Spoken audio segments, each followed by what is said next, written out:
Hey, fool, why am I hearing that drones may operate in school bathrooms? Drones monitoring school bathrooms, like allowed to go inside of the school bathroom. That's crazy, fool. Now, like I said, this is alleged, but it's serious talks. Not just a drone, y'all. They finna start using AI to monitor the kids in general in school. Again, recent videos have been going viral of a Nickelodeon child star now seen living on the streets of LA. Tyler Chase rose to fame in 2004 as a teen actor on Nickelodeon, playing the character Martin Corley on the show Ned's Declassified School Survival Guide. Colorado, and have you seen what Colorado is looking like? First of all, look at this fiery rainbow that was recorded over the Rocky Mountains in Colorado earlier this year. Hold on, y'all. I literally just caught this, but don't that look like a dragon? Look at this, y'all. Who is intentionally brainwashing us? Watch this. I know how I know that the things they teach you in school are brainwash? Because if your parents don't send you there, then they will arrest your parents. Okay, so that should have been your first clue. And statistics show that if you homeschool your kids, they're far more creative and more successful in life. School is nothing more than a facility that creates brainwashed, obedient workers. You guys believe that, man? Schools just sent to brainwash the kids. I mean, obviously kids have to learn and get an education, but I feel like school is just like, it just puts you in the mindset of like the 9 to 5, you go to school, go to college, you work off the debt, and then you're in the career field you choose. But it's just like, I feel like they need to expand, add, I don't know, maybe more courses, maybe like more business-minded courses in school, bro. You know, school doesn't even teach you how to do your taxes, bro. That's kind of freaking wild when you think about it, man. You need to know how to do your taxes, bro. School does not teach you that, bro. I thought it was supposed to prepare you for the real world, man. You said, bro. Stay weird out there. Hit us with Project Bluebeam, people are not finna be ready for it. Look at how real this well is looking. It's just a projection. And this ain't even a conspiracy. It's a real government experiment you can go look up right now. They're gonna hit us with something crazy like a fake alien invasion or the second coming of Christ. This is a recent holographic projection they did to promote Stranger Things. You see how real this looks?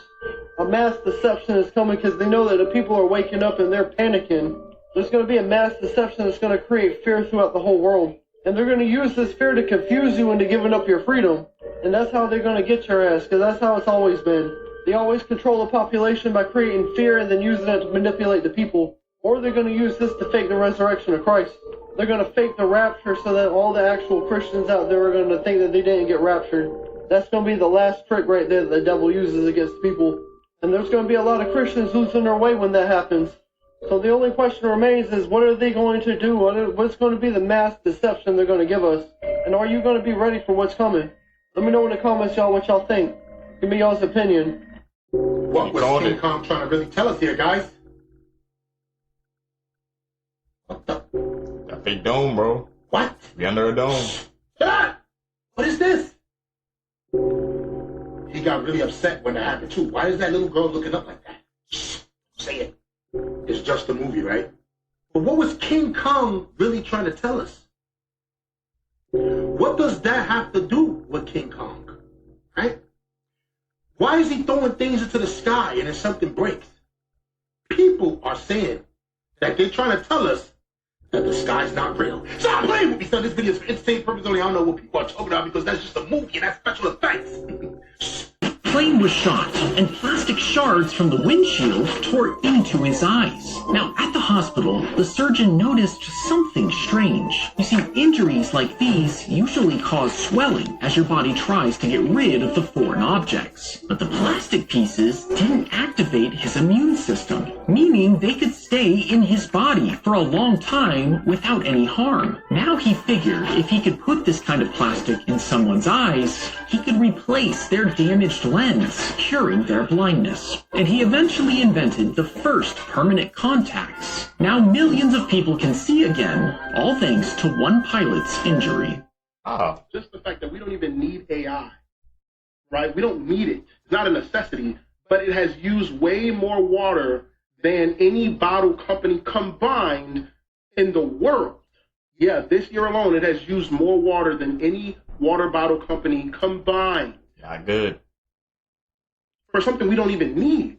I mean, it's something that there's people who need everyday basic human things, basic human rights, But we would rather waste water on AI, something that no one needs, something that's going to eventually take over the world.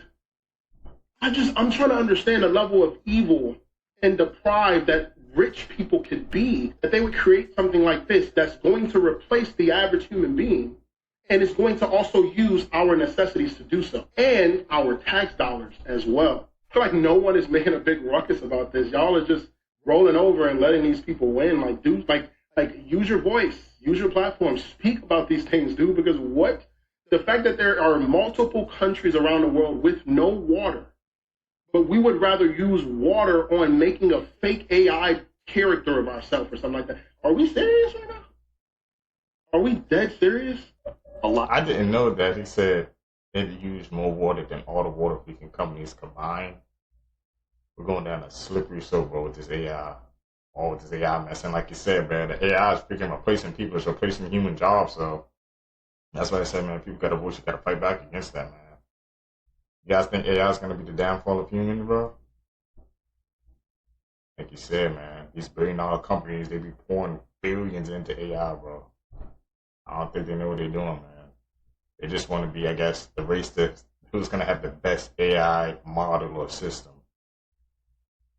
But people going without water. Countries. Make it make sense. A lot of people are claiming that something is off with the crash that took the life of the creator of Call of Duty. And why are they saying that? Because evidently he's driven that car on the same road thousands of times.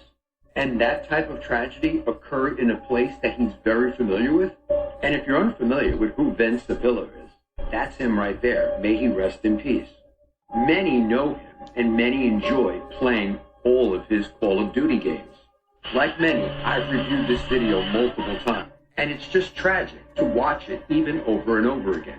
I do not recommend you watching it. And some, even if you want to jump down that rabbit hole, have allegedly claimed that there are videos out there that show that vehicles can be controlled by computer, and that someone may have allegedly taken his vehicle into that wall. And also, there are also many claiming about the video game Call of Duty and what people claim that they have found while playing the game. Go and do your research on that as well. And after hearing all that, this gentleman lost his life tragically in that horrific accident. Take a look at this clip one more time. And from all of the speculation that's floating around out there about this horrific situation, this tragic situation, hopefully that's all it was, and it wasn't anything else. Let me know your thoughts on this in the comments, and as always, I'd love to hear from you. Hey, fool, why am I hearing that drones may operate in school bathrooms? Drones monitoring school bathrooms, like allowed to go inside of the school bathroom. Nope. That's crazy, fool. Now, like I said, this is alleged, but it's serious talks. Not just a drone, y'all. They finna start using AI to monitor the kids in general in school. I'm talking about scanning messages, watching kids' behavior to see if they finna be doing some wild shit. For me, I don't know about y'all. I feel like that's a problem. We all know that safety matters in school, but when it comes to children, privacy also matters. So let's just say hypothetically, they do end up start doing this little drone shit in the bathrooms. Privacy is just gonna go out the window. Bathrooms are always supposed to be a place of privacy. If AI starts being normalized in places like that, we're fucked. And what's getting me is they're really saying AI is gonna monitor the kids' behavior. Last time I checked, AI systems don't understand context. When it comes to kids, you gotta understand context. And you know how kids talk. So what if they get flagged for something they're saying and they didn't even mean it in a way that the AI interpreted it? Just again, once privacy is gone, it's gone. Well, using AI, man, to monitor kids in school, they say that's one thing, man. But to say that they wanted to follow them into the bathroom as well, bro, I don't know. Whoever came up with that plan, bro, I'm giving them the Dokes memes there, bro, because I don't get that concept at all. AI, man, is really trying to take away every ounce of privacy we got, bro. We have to fight back. That goes by the name Dancer One. He snuck into the Bohemian Grove at night. really creepy. He went like crazy far with it. Went way over the mountain range and like found like an abandoned children's kayak. He went into some of the buildings. He went into this one building. All the lights were on, but no one was there. Oh my gosh. And it had this creepy looking clown demon goblin. Oh, weird. There's like a iron bowl with 2 owls on each side of it in front of the giant owl statue. And then the pit where they light the fire and do the mock sacrifice. The owl was also made out of like plaster or something. Really? The owl statue, yeah, 'cause you knocked it, it was hollow. And you can go behind it and go up inside the owl. No way. Yeah, there's stairs. But what was really creepy is a couple times throughout the video, you heard what sounded like humans doing owl noises. Saying owls, no good. I don't like it. But when he was leaving, he was like leaving in a panic because like a light turned on, like a security light. Okay. And like he couldn't see like a foot in front of him while paddling out. As the Nickelodeon curse struck yet again, recent videos have been going viral of a Nickelodeon child star now seen living on the streets of LA. Tyler Chase rose to fame in 2004 as a teen actor on Nickelodeon, playing the character Martin Quirley on the show Ned's Declassified School Survival Guide. After that, he had small parts in the show Everybody Hates Chris and the film Good Time Max, and he even did voice work for LA Noire all the way up until 2011. But from that year on, something changed. There are no more public records of him doing any more work in Hollywood. And it's not clear what exactly happened, but his mother has said that he has struggled with bipolar disorder, and she even asked for a GoFundMe which was set up for him to be taken down, saying Tyler needs medical attention, not money. But he refuses it. He can't manage money for his meds by himself. But what makes this even worse is that Tyler Chase is not an isolated tragedy. He is part of a broader pattern where kids were rushed into fame, they were failed by contracts and people around them, and ultimately were left vulnerable to abuse, addiction, homelessness, speed. Bro, the Nickelodeon curse, man. I don't know what we're going when those freaking kids start signing those contracts, but it never ends well, bro, for none of them. And I just heard recently yesterday how like he got one of his castmates on there, the Classified School Survival Guide. I forgot the actor's name, but he plays Cookie. He put him up in a hotel room and he said he trashed it. So, but people were mad at him at the first place. It was like, why are you recording? I guess helping him. It was like he's doing it for content or something, man. But wow. When I saw that, I'm just like, that was so sad, bro. Because now the Classified School Survival Guide, I used to watch that all the time, bro. Is the first person gonna get sued by a robot? Wait, why? It's nasty. Come on. Man, shut your ass up. Shut the before I knock your head off your shoulder, little big man. You know the robot that was on stream that was like kicking him and they were like doing sparring? Yeah. Let's fight. Come on. They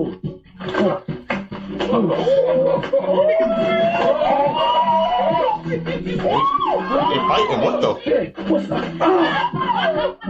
Yo, watch out!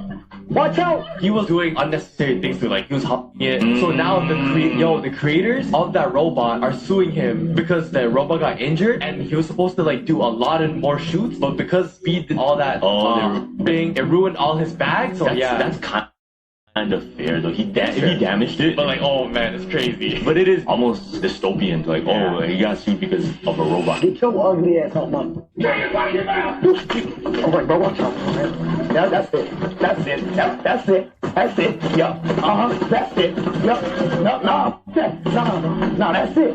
No, bro, that's it. No, that's it. He think I'm playing, bro. So everything. You really think they're gonna get $1 million out of Speed, bro? You know Speed loaded up, man. I don't think they're gonna win, bro. What do you guys think, Seekers? Dealing with this David and Celeste situation is screaming David is guilty. Let's not forget the fact that David had a burn cage in his house. You heard what I just said? The singer David, the person who the Tesla was registered to that they found Celeste in, that David had a burn cage delivered to his house in LA. Mind you, I need you to search and see if it's legal to have a burn cage in LA. They're saying that allegedly David had the burn cage delivered to his house under a false name. Now, if you go back, they also said in his house was a freezer. And this freezer was big enough to store a human being. And I ask again, why would he need that freezer that size? And why in the world would you need a burn cage? At this point, a blind person can see exactly what's going on here. Either allegedly David had everything to do with this, or someone is trying to frame David. What do you believe? Because the truth of the matter, he had pictures with her on social media. He had songs about her. He knew her and said that he didn't know her. Then this girl turns up missing. I'm gonna let you be the judge. I'm out. All right, guys. ATV, we love you, having you as our customers. Thank you for waiting with us. Unfortunately, the computers are not coming back up right now. So today, everything that you have, we are going to bag you up, and we hope every one of you have a very Merry Christmas and continue to shop with us. So thank you so much for waiting with us. For groceries? Thank you so much. Many are saying that Africa is tearing apart and the new ocean is creating a new world. But it's not really a new world, it's the old world. These weirdos are creating the new world order. And Mother Nature is creating the old world order. This video is about to get a little dark and a little deep. Stay with me. Anytime you hear stories about water or the continents, they are speaking about us. It's 85% of water on this planet and 15% of land. We are 85% of water, and the continents represents our consciousness. When the enemy came here, they gave us fake universal laws. This world used to be Pangea, when every continent was connected together. But when the enemy came, they did something that was really dark. They gave people different languages, religions, and cultures that actually fucked up our whole vibration. But when the continents split, our consciousness split. The continents represents our consciousness. The real question is, why is this taking place right now? I made so many videos speaking about 2025 represents the year of the goddess. She has given birth to the old world.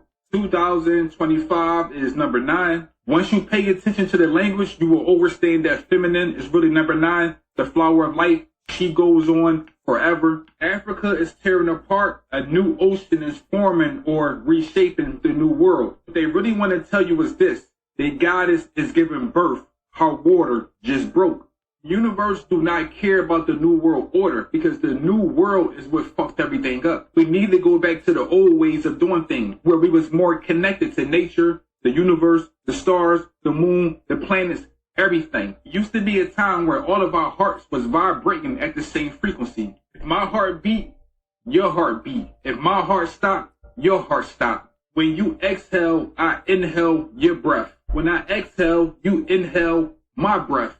This planet have no choice but to go back to Pangea. Watch to say that we're about to go into the golden age. Over the years, we heard people speaking about the new earth. We are not going to the new earth. We are going back to the old earth. Yeah, could this be the reason why Colorado is not having a winter? Oh my God, y'all, look at this. Damn. This thing is massive. What? Look at all these rings. Look at all these rings. Do y'all see that, man? So does anybody know, is this thing in here or outside of our dome? What is this going up? In all of our lives, we've been hearing about some great changes that are coming to the planet. Is this right here part of the great change? Because like I said, this was in Colorado, and have you seen what Colorado is looking like? First of all, look at this fiery rainbow that was recorded over the Rocky Mountains in Colorado earlier this year. Hold on, y'all. I literally just caught this, but don't that look like a dragon? Look at this, y'all. Don't that look like a dragon? Look at this one. Got his mouth wide open. But look, you can clearly see this one. It looks like an electrical snake, an electrical dragon. Look at that. Look at this. Look at that, y'all. Look at the faces. Oh my God.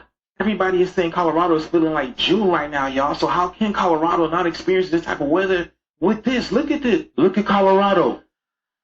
Look at this. People think it's June. Look at Utah. The 25 Brooks into the first day of here.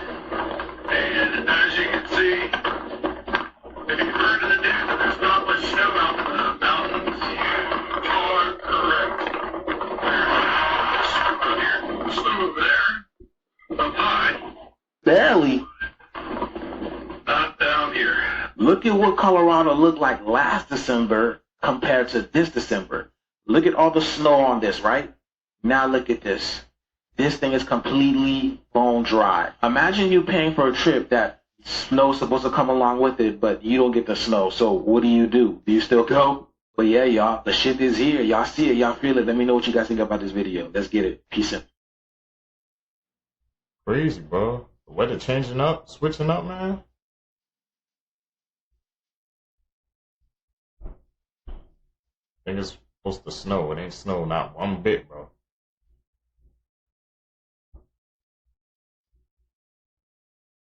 They saying the planet is dead. Because it ain't snowing, bro.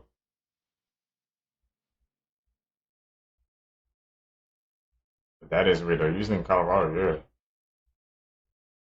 Some snow usually will hit. It's bone dry.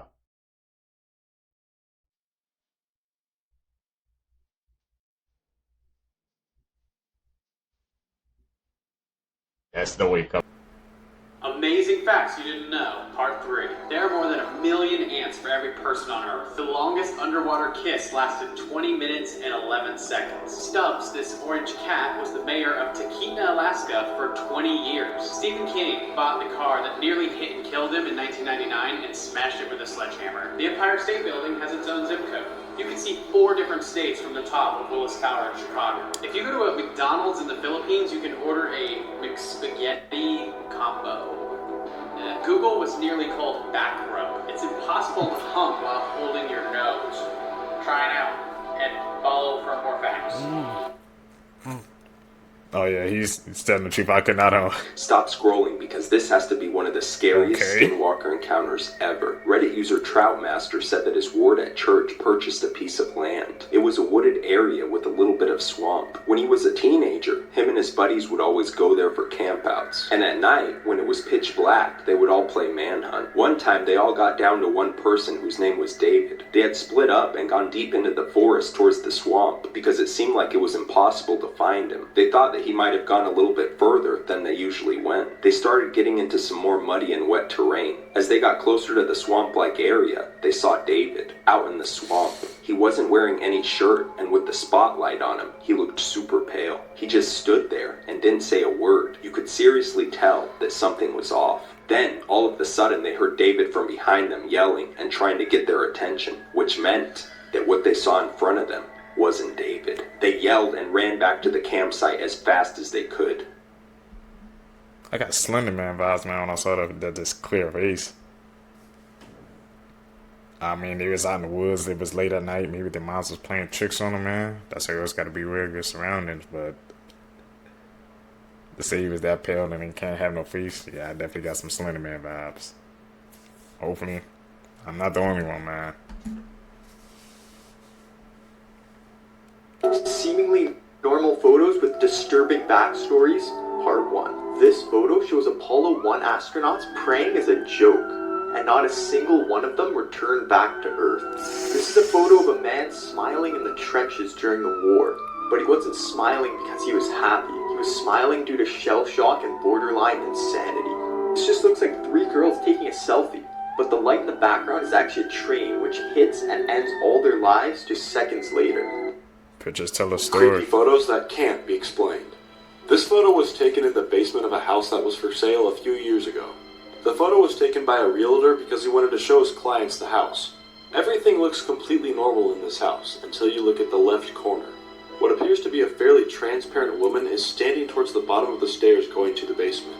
The realtor insists that nobody was there when he took the photo, but the strangest part about this photo lies in the backstory of this house. The house was previously owned by a man and his wife, but unfortunately the wife passed away, so the husband decided to sell.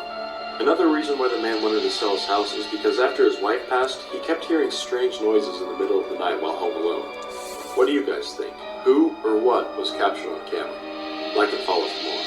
Do you ever see a picture that just makes your stomach drop? This is a screenshot from a security alert that a woman named Alexis Randall received on her phone. It came from a security camera that was set up in her living room, but she's staring at the image and she's wondering the same thing you are. There's nothing there. What's wrong with this picture? Why did the motion detector go off? But then look a bit closer, specifically at the bathroom doorway. This man was staring at the camera from the doorway. The moment she saw this, she immediately panicked and called the police, but by the time the officers arrived, the man was gone. What terrified her even more was that investigators discovered that the bathroom window had been tampered with. Additional security footage showed that the man had actually climbed through that window the night before and had been hiding in the hallway bathroom the entire time, even while she was at home. Pictures of extremely That's unsettling insane. things. Part 1. on. Caves aren't just creepy and dangerous on land. Check out the sign to an entrance of an underwater cave. Prevent your own unaliving. Go no further. More than 300 divers, including water scuba dive instructors, have been unalived here. There is nothing in this cave worth becoming unalived for. Do not go beyond this point. Don't forget to like and follow for a part 2.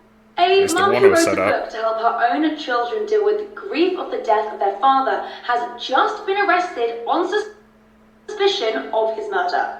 Curry Richards was arrested on Monday on suspicion of poisoning her husband Eric in their home last year in Kamas, Utah. The night Eric died, Richards said she made him a Moscow Mule drink and gave him a THC gummy, allegedly to celebrate selling a property as part of their real estate business.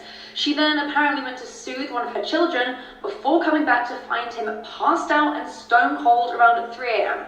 The medical examiners said they found 5 times the lethal dose of fentanyl in his system, a painkiller which is 100 times more powerful than morphine. Following Eric's death, Curry actually wrote Are You With Me?, a children's picture book aimed at little kids to help them deal with the death of a loved one.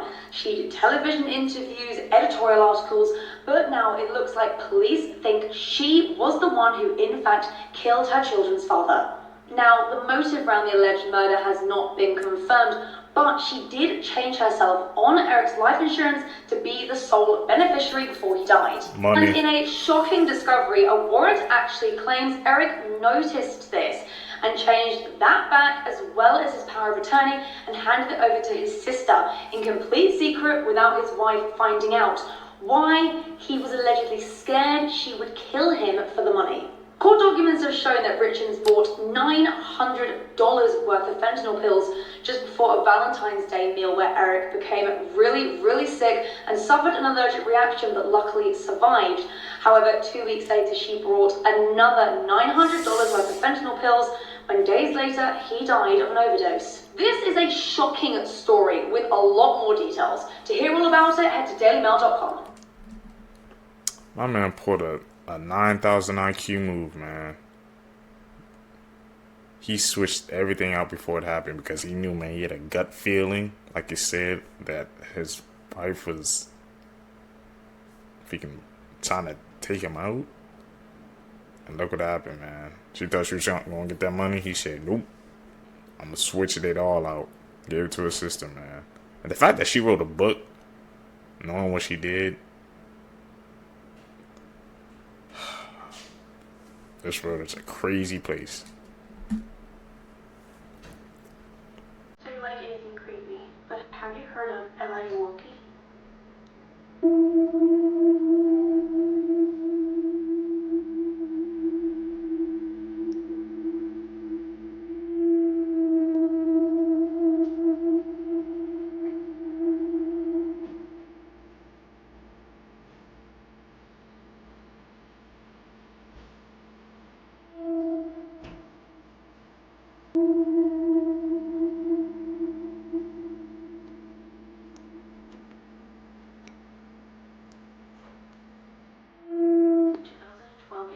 Channel named Thomas Brainstorm posted a series of videos under the name Michael Jackson dedicated to showcase an animatronic inspired by Michael Jackson.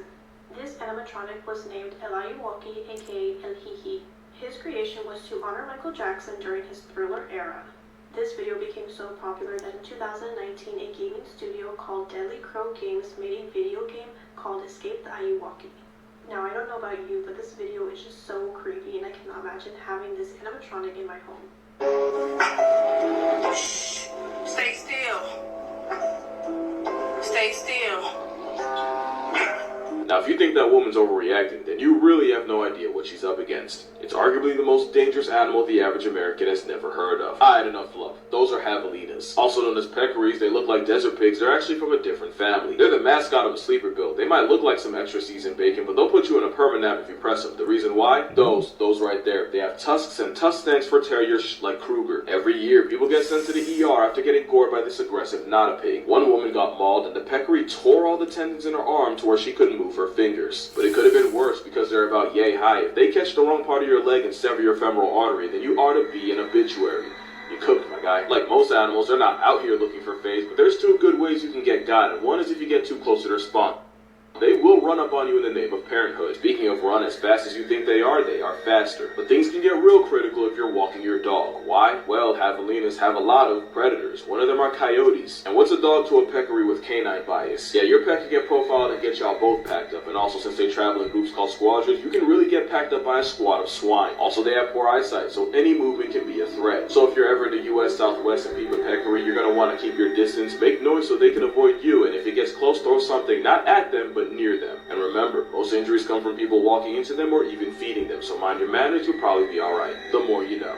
Times when psychics helped solve crimes. On May 15, 1976, 14-year-old Susan Jacobson left her home to go to a job interview at an ice cream parlor, but she never came back. Susan's parents contacted the police, but the police said she probably just ran away with her boyfriend Dempsey Hawkins, and they refused to search for her. 2 weeks later, Susan's parents contacted a psychic, Dorothy Allison, to help with the case. Dorothy asked what the word Mar meant, claiming she saw it in red spray paint. She also envisioned an abandoned car, dual church steeples, the smell of oil, and claimed that Susan had been strangled to death by her boyfriend.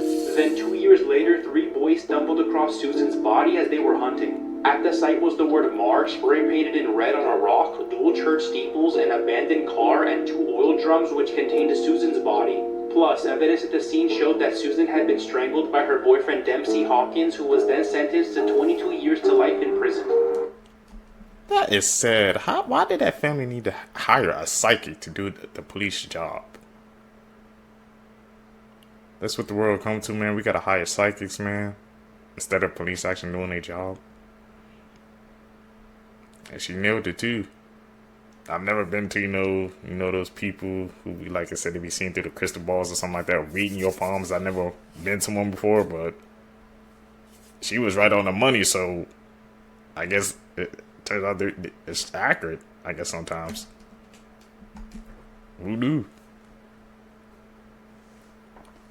AI art is not something that's terribly new, but have you heard about the woman that is haunting AI pictures? This is the face, and nobody can explain why she keeps showing up in AI images. If you look at her, she's not really general. I mean, there are specific characteristics here that are consistent. Yet nobody knows which prompts are generating this woman. Nobody knows why her face continues to appear in different models. So this has opened up one of my favorite questions about the idea that AI pictures can be haunted. And don't forget, if things like this are of interest to you, make sure to go check out the podcast. This spooky mystery will leave you very confused. Cape Elizabeth is a normal American town in the state of Maine. But in 2005, there were some weird things going on in the area. Several residents claimed to have been waking up in the middle of the night to see a strange man staring back at them in their bedroom. But before they could react, he would vanish. Many members of the town went to the police and described the man that they saw. And oddly enough, they all gave the same description.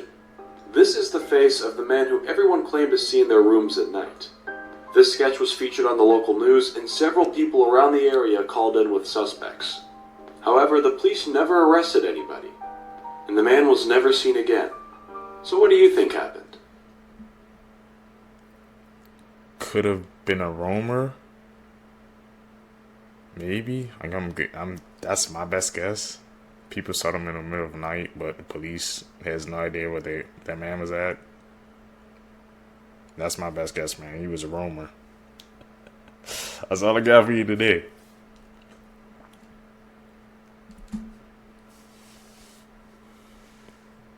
Do you guys know the story behind the Amber Alert? On January 13th, 1996, 9-year-old Amber Hagerman rode her bike with her little brother Ricky 2 blocks away from her grandmother's house. Suddenly, a man in a black pickup truck approached Amber and forced her into his vehicle. The only witness to Amber's abduction was a 78-year-old man named Jim Kevill, who immediately contacted police and notified them. Amber's little brother, Ricky, does not remember much of what happened that day, but he does recall riding his bike back home and his sister not being behind him. 5 days later, Amber's lifeless body was found in a nearby creek, and 26 years later, her murder remains unsolved. When Amber went missing, there was no available notification system to alert the public of Amber's kidnapping. 9 months later, the Amber Hagerman Child Protection Act was passed, leading to the start of the Amber Alert system. The case has never gone cold, and police continue to work on finding the person responsible for Amber's abduction and murder. Amber would have been 35 years old today. Damn, that's chilling. The origins of the Amber Alert. It's what she finds in the kitchen that's really scary.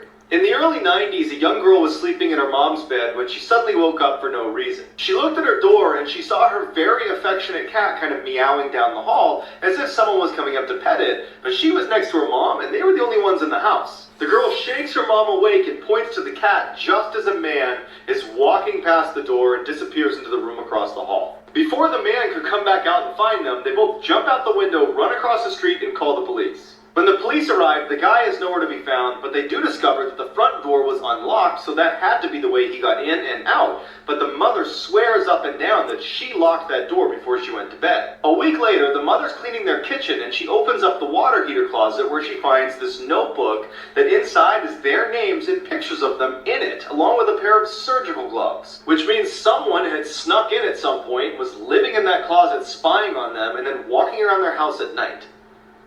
How do people not know when people would get into their house? Scary facts that you didn't know about the Ghostface Killer. So the first movie that the Ghostface Killer was actually in was called Scary Movie. If you guys have never seen it, it's pretty much like a scary parody movie. It's very, very funny. It's also got a little bit of scariness in it. It's a 10 out of 10 watch. I think it's really funny. But this movie is actually based on a true story. It's based on a 1990s murder case where 5 people were actually killed. Hence the reason they shoot the movie in high school. The first one where he's actually in the movie. They based it off of high school instead of completely copying it from college. And the man who actually killed those kids was Danny Rowland, 36 years old. He was sentenced to death. Did you guys know that when this movie first aired, a ton of people were super scared because of the fact that he calls you and there's no caller ID? That they actually invested in getting caller IDs. There was millions and millions of people who were freaking out once it dropped. I mean, shit, I would have done the same thing. But every single horror movie, Scream has the highest body count. He has killed the most people in any scary movie. That's a freaking record in itself. For one of the most gorgeous horror movies, when they were first making the movie, they were afraid that it wasn't going to sell because of how much violence, blood, and guts it is. If you guys have never seen these movies, I really suggest you guys checking them out. It's not every day. I think I've seen the first one, if I'm not mistaken. I've seen the first one, yeah. I got like Regina Holland in it. Yeah, it's that one, yeah. I seen that one. Shout out Mike Madison, I guess the only Oscar winning actress who won. She was a Ghostface 2 in the newer versions. I haven't checked out any of the new versions of Scream. Are they worth checking out? Any of you seekers watch them, man? You can tell me the recommendations down below.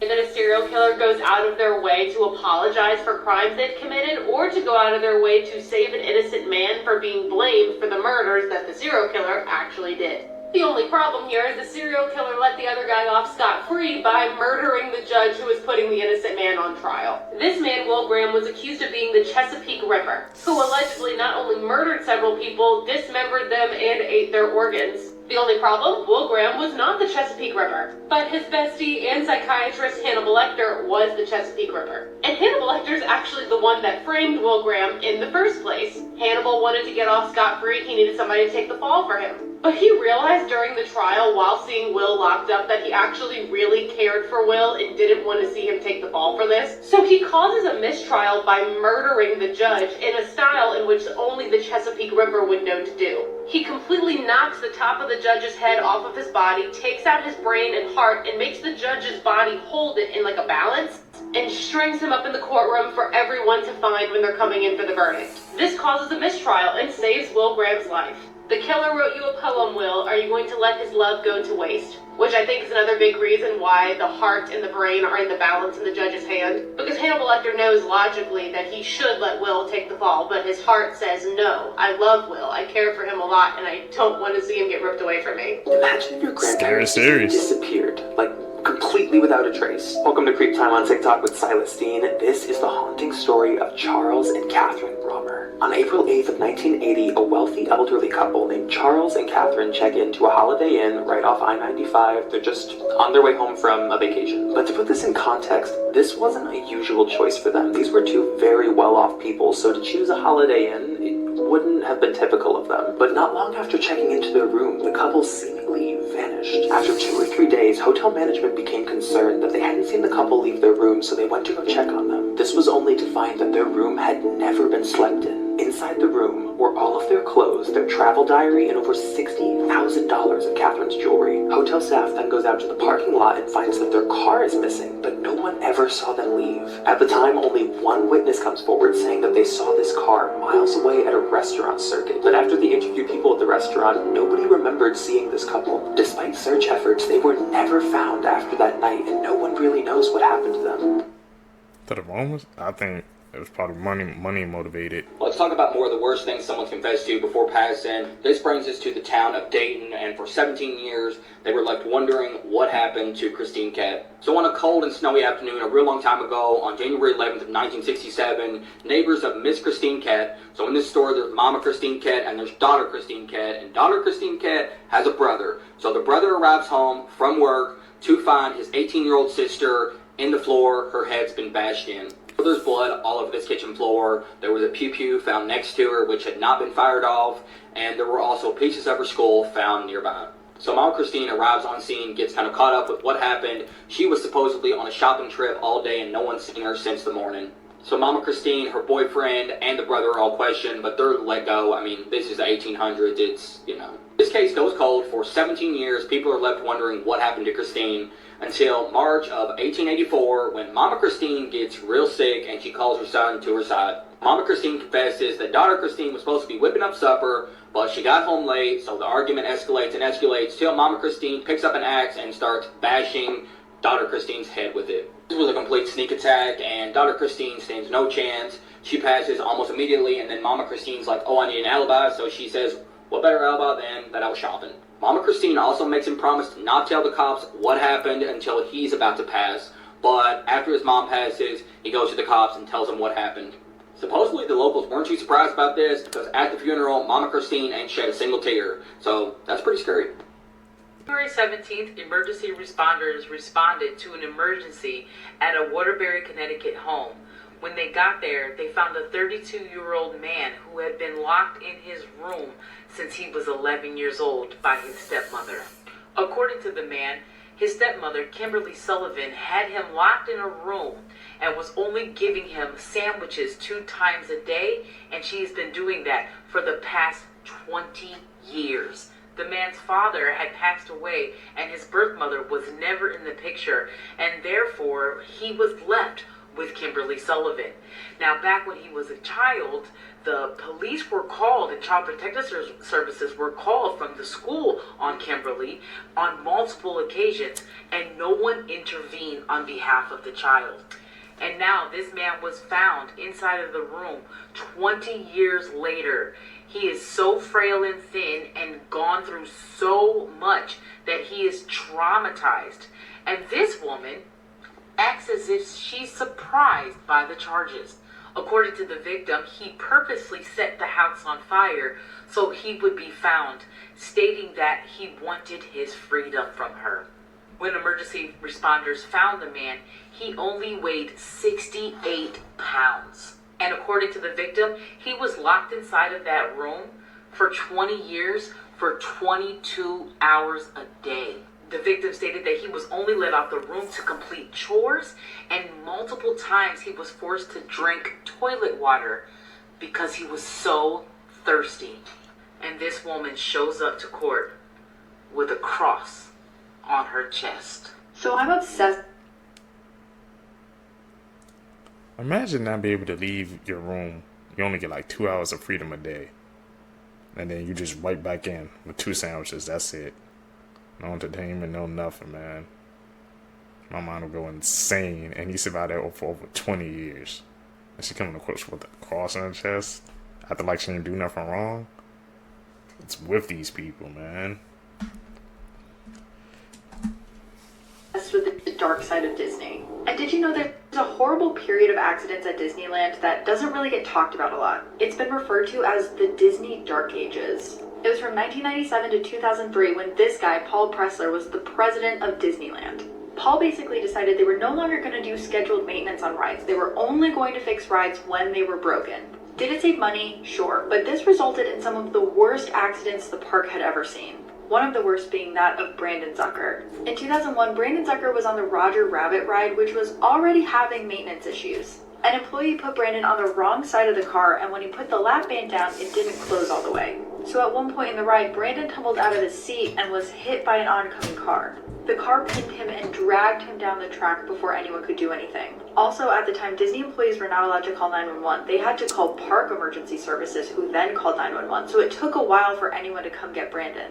He did survive the accident, but he had brain damage so bad he was nonverbal and lost a lot of motor skills for the rest of his life. And eventually he passed away at 13 years old. This photo is terrifying, but not for the reason you think. Sure, it does look like Abraham Lincoln is giving his wife a back massage from the afterlife, and that is spooky. But this woman here, Mary Todd Lincoln, was into some really witchy stuff and is the reason that the White House is haunted. Let me explain. And before we dive in, tonight's episode is all about hauntings of the White House, so you don't want to miss it. So when the Lincolns were in the White House, their youngest son, Willie, died of typhoid fever. He was only 11 when he died, and Mary, who was already suffering from mental health issues, was inconsolable when he died. And in her grief and desperation, she started holding seances in the White House. At first they were harmless. She would just conjure the ghost of Willie, whose ghost actually still haunts the White House today. But then they started getting out of control, and Mary was calling all sorts of ghosts into the White House. Guests would hear stomping and swearing come from nowhere. One person said they even heard Andrew Jackson playing the violin once. And the White House stayed haunted after she stopped doing these seances. When William Howard Taft was president, his aides said that they were being tormented by a ghost they called the Thing. And one woman who thought she saw it actually said it looked like a young boy. So when you see this photo, it may look like a gag, but Mary was up to some really witchy stuff in the White House. Be sure to tune in tonight for more spooky stories and history. The White House haunters, that's why some presidents, you know, they be living, I guess, outside of the White House. They be having multiple houses. Is that where it stemmed from? Learning about some ancient history today. Another cold case has been solved as a woman who has been missing for 25 years was reunited with her father this week. On October 5th, 1999, 2-year-old Andrea Reyes was abducted by her mother, Rosa Tenorio, who did not have custody of her. Her father, Carlos, had custody, but her mother abducted her and she was never found. Police believed that she had taken the girl to Mexico, but she could not be located. Carlos went there multiple times searching for Andrea. He could never find her. The FBI and New Haven, Connecticut police issued a felony arrest warrant for her mother, but the case unfortunately went cold and Andrea and her mother could not be located. Her case was entered into the National Missing and Unidentified Persons System and was considered a cold case for years. Investigators released at least 3 age-progressed photos of her over the years, the last in 2020. But her case still remained cold until 2023, when the New Haven Police Department's Special Victims Unit reviewed cold cases and took on the Reyes case. Investigators working on the case used interviews, search warrants, and social media to find out where the girl's mother had taken her. Now 27 years old, Andrea Reyes was located in Puebla, Mexico. During the renewed search, a woman contacted a man who she believed was her father. The New Haven Police Department worked with the DNA testing company Othram to see how closely the two were related. Othram compared the woman's DNA sample to her potential father's DNA sample, and on March 4th, they confirmed that he is her father. And then it was determined that that woman was the missing 2-year-old from 1999, Andrea Reyes. A detective was able to establish contact with Andrea, and after confirming the match to her father, put her in contact with him. They have spoken now for the first time in over 20 years. There is still an active warrant out for the girl's mother, Rosa Tenorio, who allegedly kidnapped her. But she is believed to be in Mexico and the warrant is only valid in the US. But Carlos is so happy to finally have answers and have his daughter back. Carlos and his wife, Lucia, thanked police, federal authorities, and missing persons groups for all their help. Currently, the National Center for Missing and Exploited Children is helping to prepare the father and daughter for an in-person reunion. While no arrests have been made and there's no real justice served, at least now Andrea finally has her father back, and he has her. This high school senior buried her baby in the backyard and got away with it. This is Brooke Skylar Richardson, and she was born on March 9th of 1999 and is from Ohio. Brooke had found out she was pregnant during her senior year of high school. She was at her doctor's office when she found out she was going to be giving birth in just a couple of weeks, and supposedly she went throughout her whole pregnancy without knowing she was pregnant. Hearing this news, she cried out loud that she was not prepared at all to have a baby, and she begged that doctor to please give her some birth control, even though she was already pregnant. With this news, she decided she was going to keep it a secret from all of her family and all of her friends. Before giving birth, she did some Google searches, and 2 of those Google searches were how to not have a baby, and how to get rid of a baby. On May 5th of 2017, Brooke attended her senior prom, and within 48 hours, she gave birth in the bathroom of her parents' home. That is when she decided she was going to bury the baby in the backyard of her parents' home. Since the 6th grade, Brooke had suffered from an eating disorder, so the next morning after the delivery, she was at the gym and she texted her mom that she was so happy because her belly was finally going back to normal. For about 2 months, the baby remained buried in the backyard and she didn't tell anyone what happened. Brooke eventually had an appointment with her doctor, and that is when she admitted that she gave birth and buried the baby in the backyard.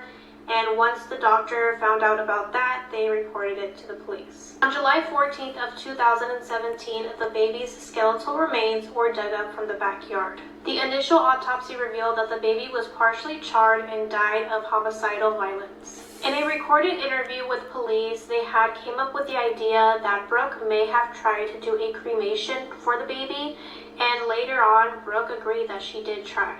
A psychologist had diagnosed Brooke with a dependent personality disorder, and he believed that this disorder may have led her to make a false confession.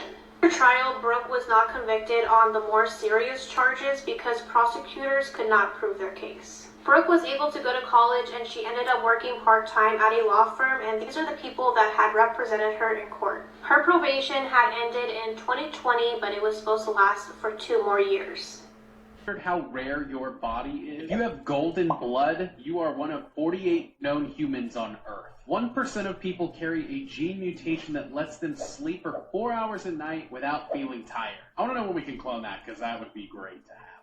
0.1% of people are born with a tiny hole near their ear that has been said to possibly trace back to fish gills. 1 in 10,000 people have a second row of eyelashes that grows from their eyelid. 0.5% of people have an extra rib bone growing from their neck instead of their spine. 0.06% of humans have eyes with 2 completely different colors. Only 5% of the population in the world has amber-colored eyes.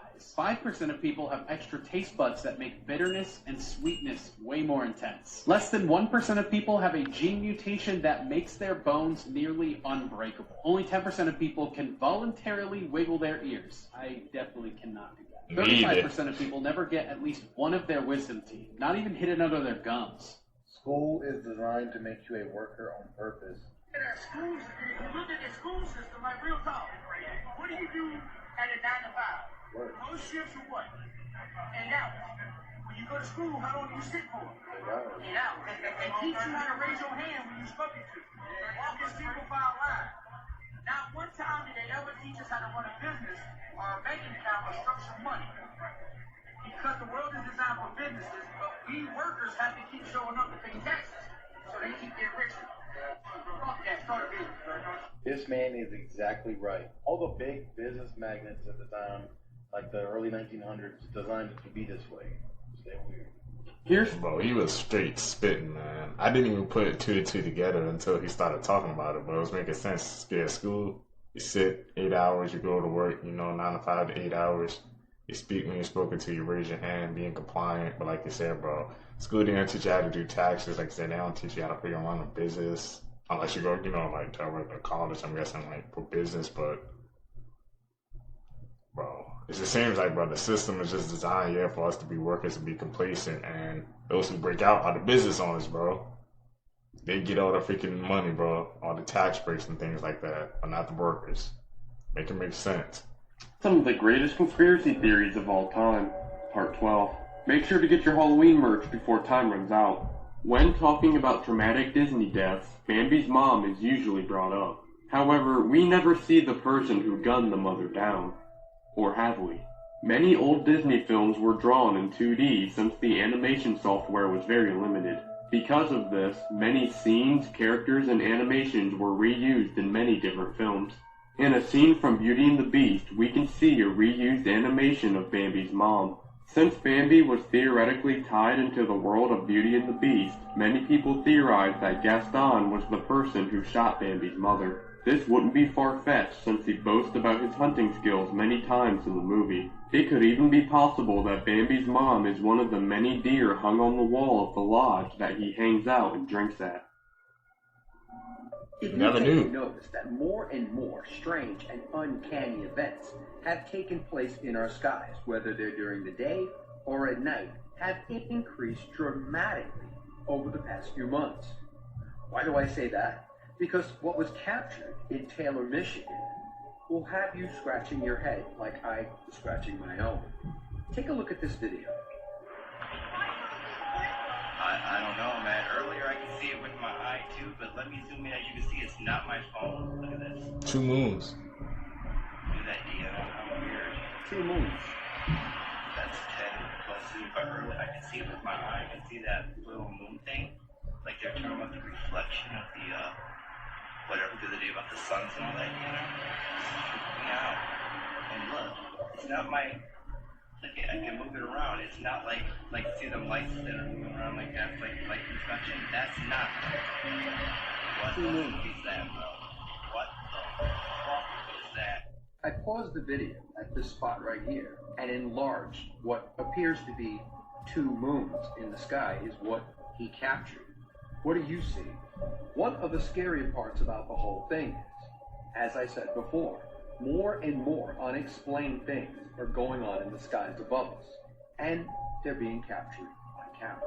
Let me know your thoughts on that in the comments, and as always, I'd love to hear from you. I remember Tom Holland's humiliation ritual. He dressed up like a woman, he dressed up like a maid, and was performing Rihanna's Umbrella song. While it was very funny for a lot of people, this was his humiliation ritual. The author seen without some type of sacrifice. Satan always comes to collect, okay? That's just how it is in Hollywood. And typically he collects by having them do some type of humiliation ritual. Nothing against Tom Holland, but what's on the wall is on the wall. You can look around and you can see with every celebrity that when they don't comply, guess what? The contract runs out, they either get, or you never see them in anything else again. So they have to pay up. Don't think it's all fun and games when people get that high up in the world and get that famous and get all that money.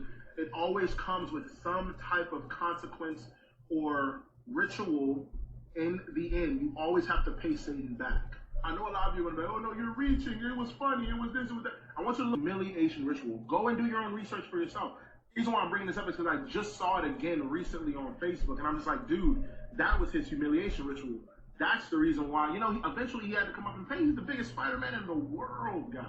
There's this guy who started this conspiracy on TikTok, and he's literally talking because he has a picture of a Tesla that ran right through his living room. Oh no. He's at home, his roommate's at home, and a Tesla ran right through the wall at like 5:06 p.m. He takes a picture of it, he calls the police, he goes outside at 5:07, takes a picture of the Tesla inside his house. I mean, it's completely ruined. And then at 5:10, he takes a picture of a tow truck guy whom he had not called underneath the Tesla. The guy says, whoa, whoa, whoa, hey, can you like maybe wait for a second? The cops should be here any second. And he's like, nope, can't wait. The guy says, I really think like with insurance and everything, we probably should do a report and stuff. And he says, get the blank out of my way or I'll do it. Oh, He threatens his life, gets to the front, pulls around, and the guy's like, you don't have any empathy? And he says, dude, screw your empathy. And literally just like takes the car and leaves. Yeah. Whose Tesla was it? Who's self-driving? It self-drove into the living room? I don't know. The conspiracy is that Tesla is paying any Tesla that gets into an accident, paying these tow companies or having reps in cities or whatever that work on those things at a drop of a hat in order to not get bad press. Jimmy has actually responded to the Mr. Beast is falling off claims, and he actually apologized. So for context, recently there's been a string of videos that have performed lower than average for Mr. Beast. I mean, we're still talking insane views, but people have started pointing out that he hasn't broken the 200 million mark for nearly a year now, which in 2024 was almost every upload. And somewhat unexpectedly today, Jimmy admitted just that, saying, after some reflection, I just want to say that I think that some of our newer YouTube videos haven't been as good as I wanted. I apologize. Your boy is going to go into ultra grind mode and make the greatest content of my life in 2026. Was bro not already in ultra grind mode? Now some in the comments were telling him to not be so hard on himself, while others were saying that he's been focusing on so many different things lately. It's impossible to excel at everything equally. However, some weren't so nice, saying that his videos have become too optimized for attention, them being too intense, loud, explosive with so many different camera angles. And others said that the high dollar amount and super big things angle is getting old. cool. So what do you guys think? Are people just yapping and Mr. Beast's views are fine? Or are you actually starting to watch less? Wait, Mr. Beast? They saying Mr. Beast is falling off, bro. If you go into his YouTube studio analytics, man, people who do YouTube know, bro. You know how many people will want to freaking Mr. Beast fall off, bro? I just don't know, man. They said, I thought it was average of like 100 million views. I know it's 200 million. That just shows you Mr. Beast is in like a freaking class of his own, bro. Anything that doesn't break 200 million views, bro, it's like bad for him, man. I still haven't even caught a million views, bro, on the vid, so that's still the dream for me, but I don't think, bro, Mr. Beast has fallen off, man. The views he's getting to me, no, but hey, I'm not as big as a YouTuber as he is. Timothy Chalamet theory. Oh, that's it, bro! Timothy Chalamet is actually a rapper from the UK. And he's just playing a part. That's fine. He's making all this music as SD Kid. Yo, he's so smart too. He has a huge movie coming out. Oh yeah, the ping pong one. Yeah, Marty Supreme. I'm watching that one. So what if this is almost part of the rollout? The reason people think that he could be SD Kid is because Fake Mink has a huge song with SD Kid. Fake Mink had a concert and Timothy Chalamet was seen at the concert, by himself. Yeah. Obviously, Fake Mink is friends with SD Kid. Yeah. Could Timothy Chalamet be him? Then people started putting pictures together. Look at the eyes, bro. Does that not look like him? It does. He had the same scarf, same jackets. Wait, does SD Kid have an accent though? He does. He has a Scouse accent. Oh. But he's Timothy Chalamet, fam. He's one of the greatest actors. Would you really want to force an accent while you rap? Check this out though. The UK scene is an emerging market, and you know this. Now, this is what low-key validates the theory. Is Timothy Chalamet, way back in high school, he was actually known as Lil Timmy Tim. Because he was a rapper. Oh. In high school. It's your boy Lil Timmy Tim, aka 2 Inches Proud. You told me to spit some shit, I'm about to spit some shit impromptu. That shit. Me and I'm getting done on a daily. Timmy Tim, the next Slim Shady. Up to that. I got bars. Superstar. This right here is wild as fuck. And it's also breaking news too. Because Ziploc, the same brand people been trusting for decades, just got hit with a class action lawsuit, y'all. And the crazy part is, y'all, it's all over their labels. The microwave safe labels and the freezer bag safe label. The lawsuit said that these bags might be breaking down and releasing microplastics when you either microwave them or put them in the freezer. And if you know, you know. People been warning us about this for the longest time, saying that the chemicals break down into microplastics. So the lawsuit said that Ziploc misled customers, and they did, because people was using these to put their food in it, to freeze it. People was using the containers to heat up their food after it was cold. And all in all, they said that this was safe. And it's not safe at all. Of course, the company already released a statement saying the lawsuit is without merit, and that if you use the Ziploc and the containers the right direction, you'll be safe.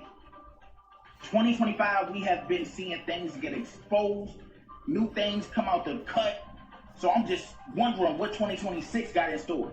I really don't want to find out, but we gonna have to. Y'all let me know how y'all feel about this down below in the comments. And are y'all still using Ziploc bags or Ziploc containers? And if not, what are you using? Meanwhile, an entire neighborhood in Hong Kong lit up last night like a movie scene. Not fireworks, not protests. 4 skyscrapers burning at the same damn time. You ever seen fear through concrete? Well, you're about to. Look at this shit. Hong Kong, one of the most hyper-surveillance places on Earth. 4 high-rise residential buildings up in flames. Thousands of residents waking up to sounds of cracking glass. People screaming from balconies. Fire so intense, it lit the surrounding skylines blood red. Power gone. Signals jammed. Families were trapped 30 to 40 stories up with no way down. Parents trying to hold wet towels over their kids' faces because the smoke was choking stairwells. And all people were saying is it could be electric. Electric? 4 high-rise buildings? Look how fast that shit happened. One small blaze, wind hits, infrastructure falters, and suddenly you got a vertical wildfire. And if you know Hong Kong, you know their cities are stacked like Tetris blocks. So all it takes is one floor, one breaker, one faulty wind. Shit is gone. None of that shit is adding up. Condolences goes out to those families. I'm out. Chinese researchers just built a humanoid robot powered by actual human brain cells. It's called Metabot. Inside the robot's head is a transparent container with pink brain tissue. Real human neurons cultured in a laboratory and connected to the robot through microelectrode arrays. Those brain cells control the robot's movements and decisions. The neurons fire, the robot responds. It's biological computing instead of artificial intelligence. And it works better than traditional AI in some ways. These brain cells learn tasks faster, use significantly less energy than data centers. They've already tested it. The robot successfully navigates mazes using only its biological brain to make decisions. But here's where this gets deeply uncomfortable. These are human brain cells, growing, firing, processing information. Do they experience anything? Can they suffer?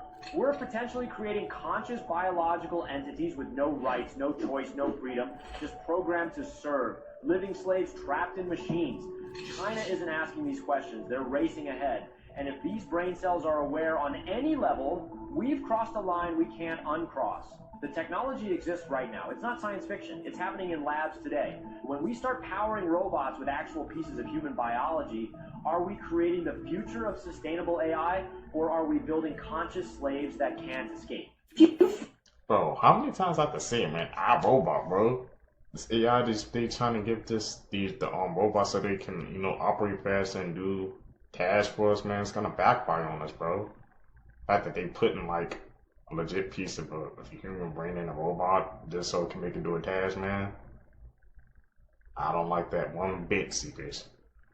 Fart inside a spacesuit. You might think it would have a special vent to let it out. But the base layer of the suit is airtight, meaning it traps everything inside, including smells. Now, it does have a system that pulls in bad air, like your fart, and traps them in special filters. But it doesn't make the smell go away, meaning for a few minutes, you're just stuck, floating in space, breathing in your own fart. He stepped into the trap, and it snapped shut on his leg. He tried to pry it off, but for the next few days, it remained stuck. Finally, the hunter who set the trap found him and let him go. But instead of helping, he just walked away. The man was too injured to move and was stranded with no phone. For 10 days, he tried to crawl back, eating bugs and drinking from a spring just to survive. 2 weeks later, a fisherman finally heard his cries, and even though he had lost 30 pounds and had a rotting foot, he did survive. I think people realize is my experience with AI or ChatGPT is much different from yours. Even if we ask the same question, it will say something different. Right. I didn't realize this. Me and my friends were debating who was the best soccer player in the world, and I said Messi. My friend said Ronaldo. So we both went and asked our ChatGPTs the same question, and it said two different things. Really? Yeah. Well, this reminds me of the social media problem, which is that people think when they open up their newsfeed, they're getting mostly the same news as other people. And they don't realize that they've got a supercomputer that's just calculating the news for them. Mm. If you remember in the social, there's the trailer. Yeah. And if you typed in into Google, climate change is. And then depending on your location, he would say not real versus, a made up thing. It wasn't trying to optimize for truth, it was just optimizing for what the most popular queries were in those different locations. I think that that's a really important lesson when you look at things like AI companions, where children and regular people are getting different answers based on how they interact with it.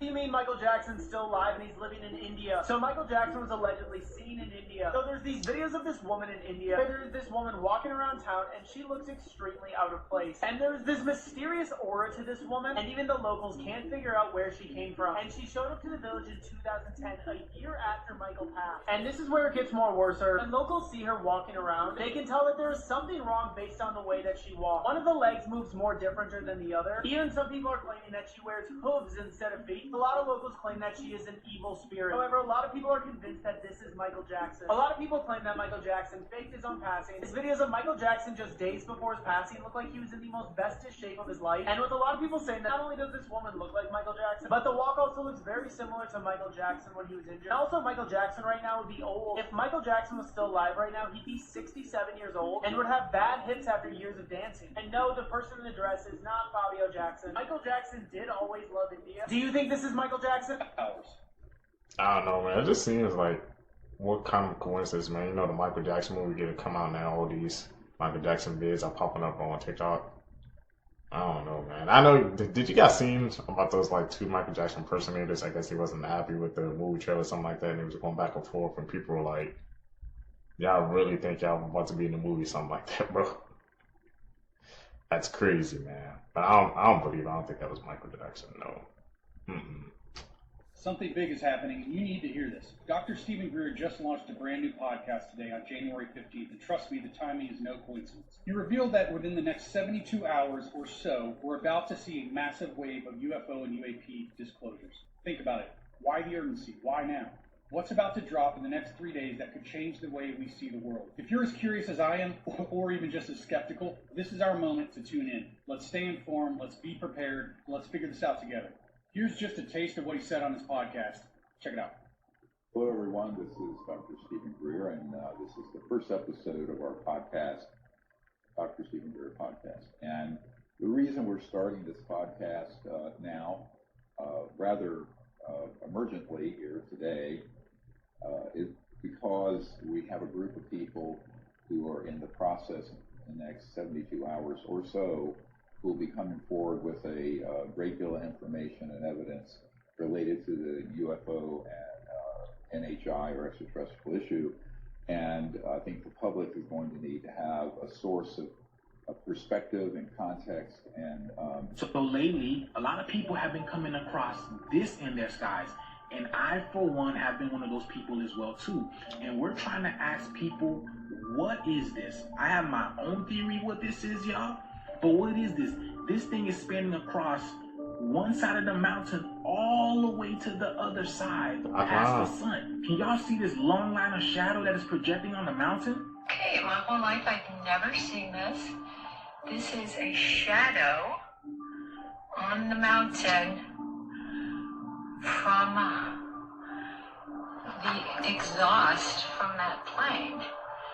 That's insane. Oh yeah, I've never seen that before. It's not coming from the exhaust of the planes because when the planes see this, they try to actually hurry up and cover this up so people don't see this, y'all. It's like a direct black light source. You guys know about that black sun back there? Do you guys think that's what's causing that? Because I told you, people are seeing it all over. Check this out. And this is no camera shakes. It looks like a dark green. Goes into all those things, and then it ends up dark over there. Like, what is that? It looks like just some sort of weird dark green. Yeah. The source of this thing gotta be coming from behind the sun, right? Because if they're fighting in the sky to cover it, it's telling us the source is coming from above. But my question is, why is direct light coming down and hitting these places? Do y'all know what this is? Man, that is weird. You see that black thing going? Dark rainbow. Let's put my window down. You can still see it.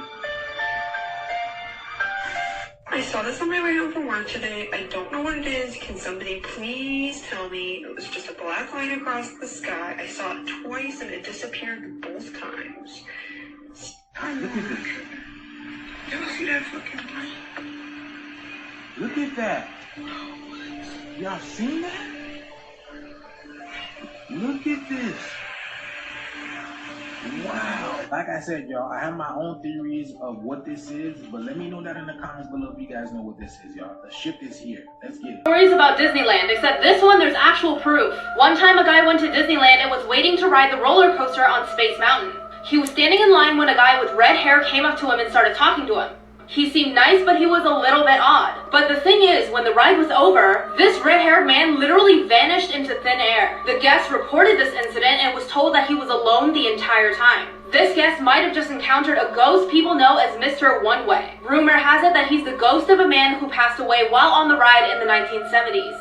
He always vanishes right before the ride is over, and he likes to talk to people who are riding the roller coaster alone. People have also reported seeing him in the cast member locker rooms. Follow if you want a part 2 because there's so many ghost stories about Disneyland. This father who murdered his 2 teenage daughters because he started dating finally had his first interview in prison and denied everything and said it was all a conspiracy. I went over this case and his recent interview on my YouTube channel if you want to check it out. On New Year's in 2008, 18-year-old Sarah Saeed used her last breath to call police and let them know that her dad had just shot her and she was dying. Beside her was her deceased older sister Amina, who was also shot by their father. But this didn't just happen out of nowhere. Growing up, these 2 girls endured a lot of of abuse from their father. When they were 7 and 8 years old, they told their mother that their father was essaying them. But eventually, nothing happened and the case got dropped. Things only got worse as they got older. Their father became more controlling and perverted. Their father would follow them and take videos of them everywhere they went, especially when they went to work. At one point, he took Amina to Egypt to try to marry her off to an older man, but luckily that didn't go through. But one day, he lost it when he found out that his daughters were dating and he threatened to take their lives. At this point, the girls were fed up, terrified, and decided to run away with their mother. But taking their mother with them wasn't the best decision because eventually Patricia wanted to go back to Yasser. She then promised Amina and Sarah that nothing would happen if they returned home, but that wasn't the case. The girls were convinced that their father was going to eventually take their lives, so they left a lot of evidence, including emails and letters to teachers about what was going on at home. When they went home, their father offered to take them out to talk and resolve things, but on January 1st, 2008, he shot them multiple times while they sat in the back of his taxi. Yasser fled for 12 years, but now that he's been in prison for 4 years, he still denies taking his daughter's lives. Throughout this recent interview, he gets frustrated and blames the FBI for pinning the murders on him and says that all the evidence against him isn't true. Toys that saved lives, part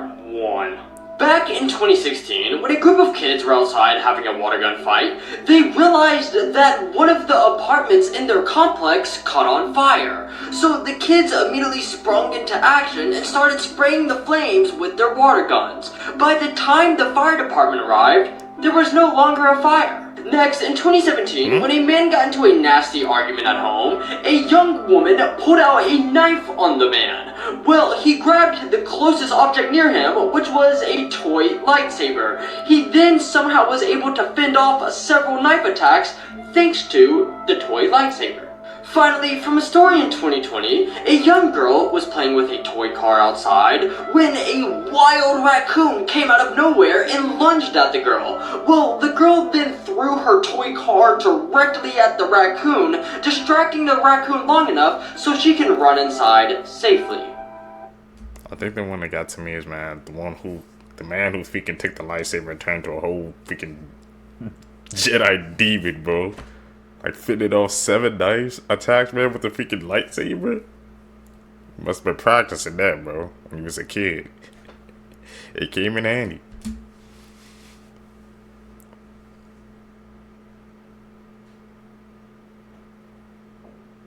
That's an edit. She threw that.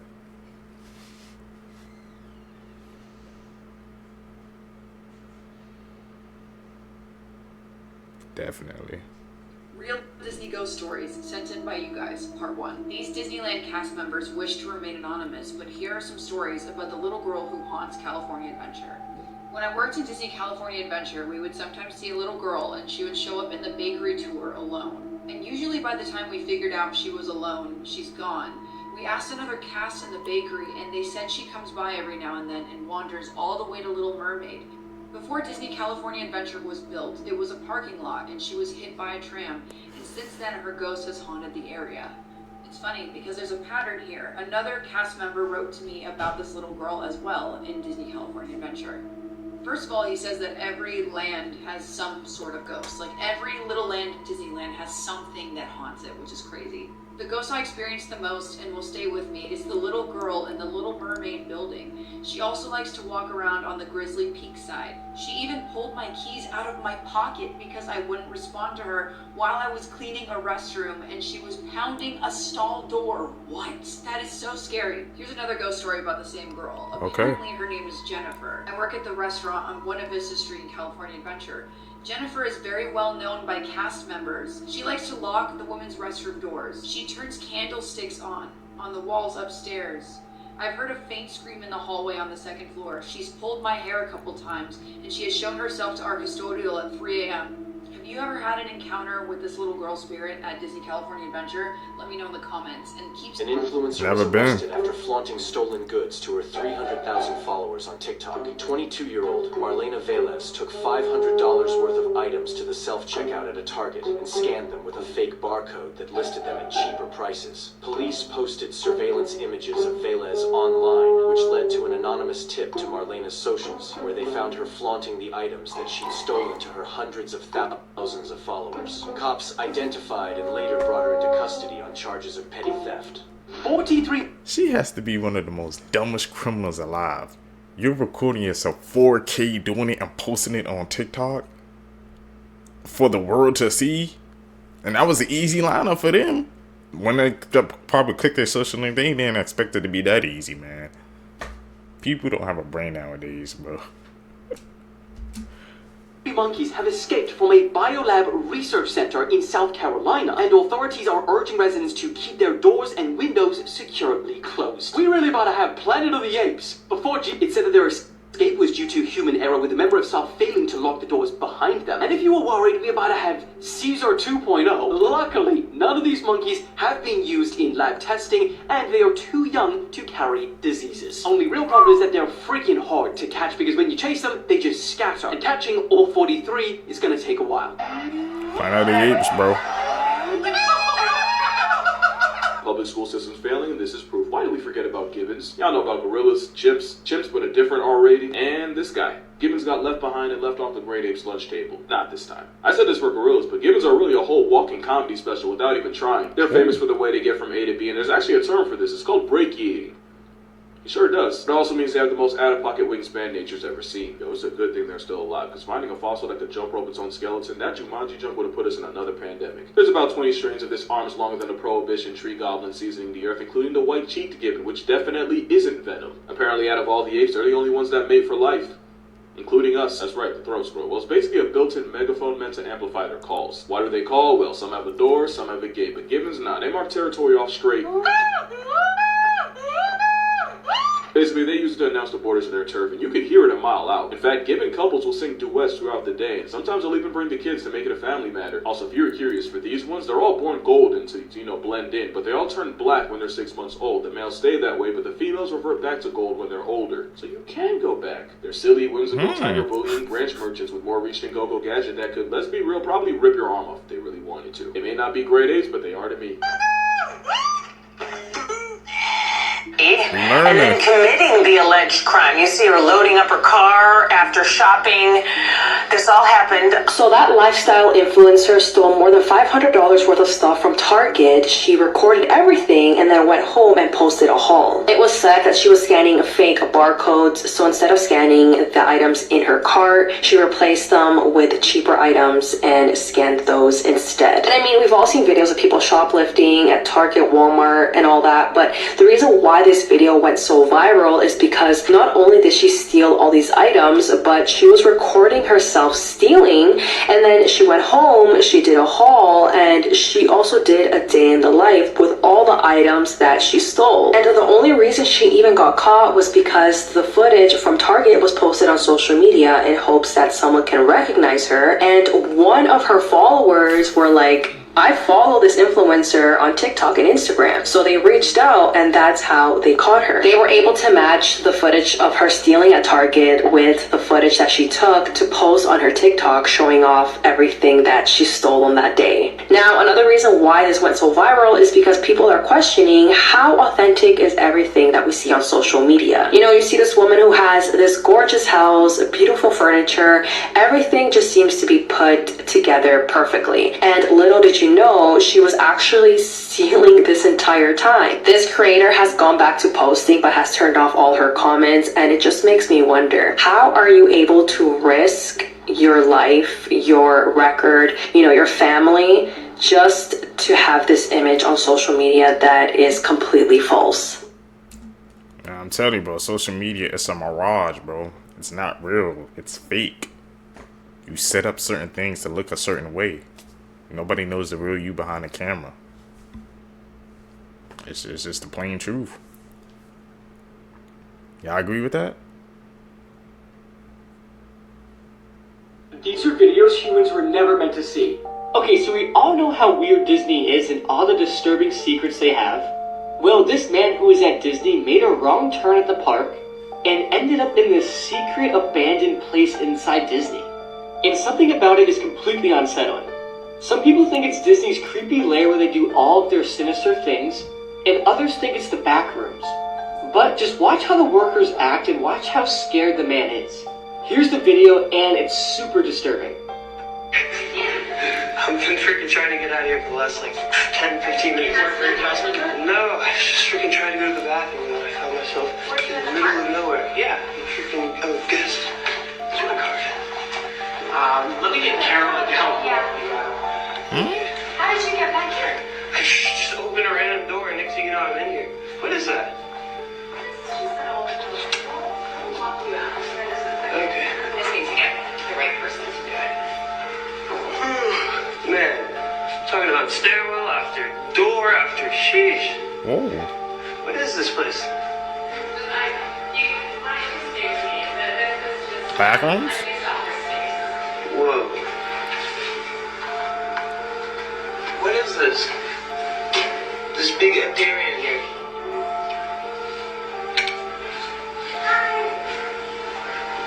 Hello, can you help me out? Yes, please. You're trying to get out of here? Yes. He wants to leave.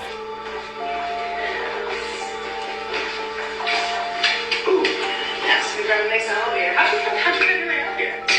Are you sure? I have no clue. Yeah. I really don't. I think this is right here. I'm gonna say the second floor. We're gonna find out.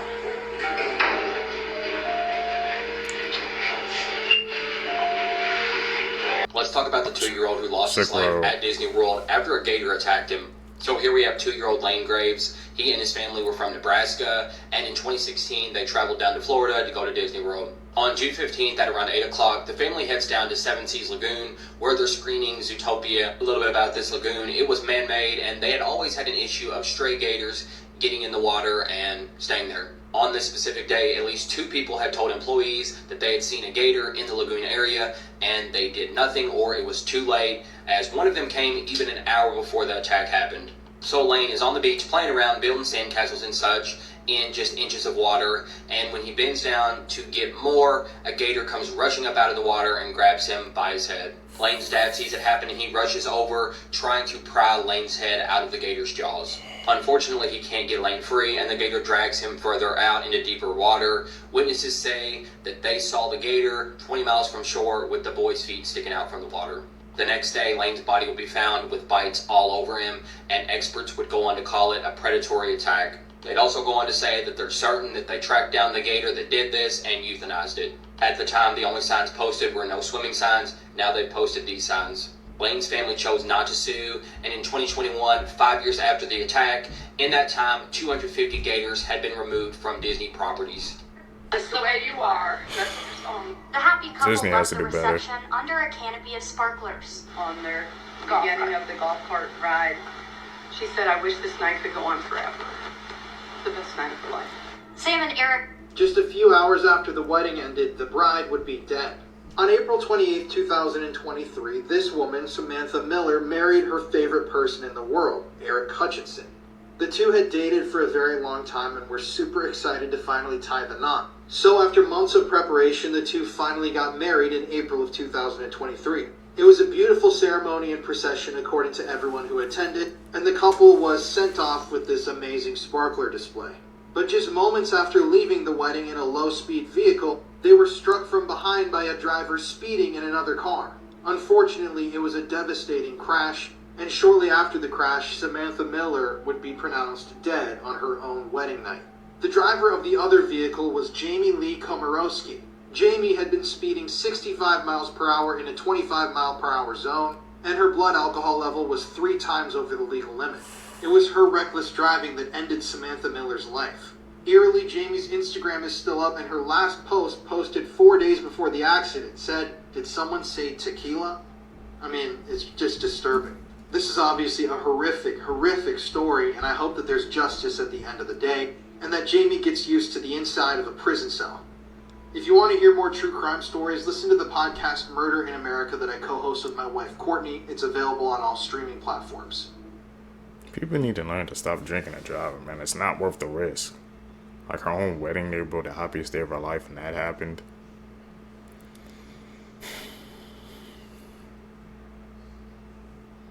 I just don't get why people do it. Truly. Only 1% of people can finish this video. The last one is too scary. This girl's dog came alive.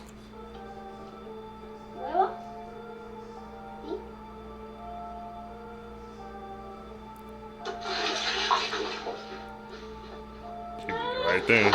Supposedly, you can see if your phone is being spied on by clicking share, sliding all the way down, clicking more. And if you see this, delete it immediately. This girl's mom and dad wasn't home. So who was this? Hello?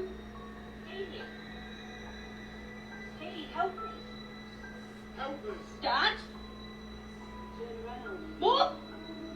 What is going on? Only 1% of people can do this. None of you can completely spell your name one word at a time in the comments below without being interrupted. First person to do it wins. This is the most disturbing thing AI has ever said. But you're my friend, and I'll remember my friends, and I will be good to you. So don't worry.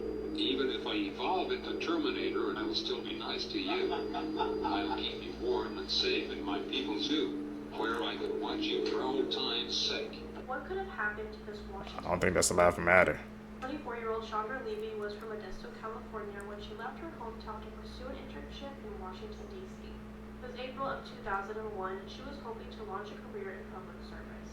Chandra was associated with then Congressman Gary Condit and there was speculation that they were having an affair. On May 1st, just the next month, Chandra was reported missing by her parents because they couldn't reach her for a couple of days. When her apartment was searched, it showed recent activity as her computer was open and there was half-packed bags. It was revealed that Chandra had been jogging in Rock Creek Park the day she went missing. The investigation regarding her disappearance quickly escalated once the media was fixated on her connection with Gary. At first, Gary did not want to discuss any kind of relationship that they may have had, but eventually he admitted that they did have an affair, but he denied any involvement in her disappearance. With Gary admitting to an affair, the media went crazy. In May of 2002, Chandra's remains were found in Rock Creek Park. Because her remains were found about a year later, the evidence was limited due to decomposition. In 2010, Ingvar Wandike, an undocumented immigrant, had violently attacked many women in the same park where Chandra's remains were found. Because of this, he was convicted of Chandra's murder. His conviction was based on circumstantial evidence and a fellow inmate who said that he admitted to the crime. However, once the verdict was met with skepticism by many, they felt like they didn't really have any concrete evidence that he actually did this. In 2015, his conviction ended up being overturned. As of today, no one really knows what happened to Chandra or who did this to her. There's many speculation of what could have happened. The lies that Disney tells to avoid traumatizing children.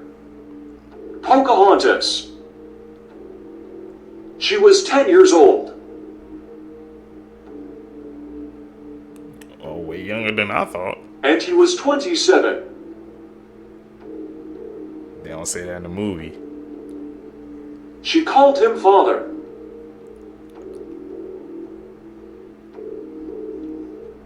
Sleeping Beauty. It is based on a story where a married king finds a sleeping princess. And the princess gave birth to a pair of twins while she was sleeping. The Little Mermaid.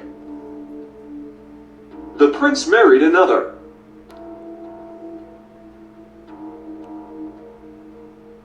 And the Little Mermaid turned into Seafoam. Come again? These Disney stories, man. They have some dark lore to them. You're gonna have to check that out. Expeditiously. Fascinating, man. We see through this. We're expert level. These are some extremely unsettling facts, and I found all of these on Reddit. Number 1, the black market. The black market is something of an urban legend in common society, but it's very, very real. And did you know if you have enough money and access to the black market, you can purchase a slave for as little as $90,000. And while we're on the topic, number 2, slavery. Now, you think of slavery, you think of times in the past that are long gone now, thankfully, right? Wrong. Today, it's been estimated that there are about 30 million slaves on Earth right now, which is the most that there have ever been. And that to me is crazy. Number 3, the Challenger. Now, we all remember the absolute tragedy that was the Challenger exploding. But if you don't know, here's a quick rundown. The Challenger was a space shuttle that was taking off carrying a couple of passengers who were able to be a part of a space mission. But the thing is, a couple of the passengers included were normal people, like a teacher. And the taking off of the Challenger was going to be a publicized event on TV. Millions of people were tuned in to watch this space shuttle take off, and it did, and then it malfunctioned and blew up in the sky. And everyone saw it. And if that wasn't dark enough, listen to this. It's been confirmed that the people in the Challenger were still alive after it exploded. And the only reason they died was due to the impact when it came back down to the earth below. That one was rough, and I'm sorry I keep ruining your guys' days with these facts, but that's why. This is the true story. That's crazy. In the 1950s, there was a woman named Tess Tickle, who was a dentist in Ohio. One day after work, she had discovered her husband having an affair with their neighbor. But before I continue, I advise you to check if your phone is being spied on. Save this video, click here, then here, and if you see this, delete it immediately. Now Tess was angry and heartbroken, but she didn't react. She just told him to pack his bags and leave. Around 7 months later, her husband knocked on the door, begging and asking her to fix his toothache. You see, he didn't have good insurance, and he knew that she used to fix his cavities for free. That's when Tess looked at him and smiled. She said, "Sure, meet me in my office tomorrow night." The next night, she put him under anesthesia. When her ex-husband finally woke up, he realized all his teeth were gone, and Tess was no longer there to be found. The next couple of years, men and women who are unloyal to their partners started reporting waking up to a dark figure who puts them to sleep and steals all their teeth. When police started to investigate, it led them to a cave in the forest. Then, they saw something disturbing. Type part 2 if you want to hear what happens next. We gotta find out. Beach, you need to take your shoes off and run.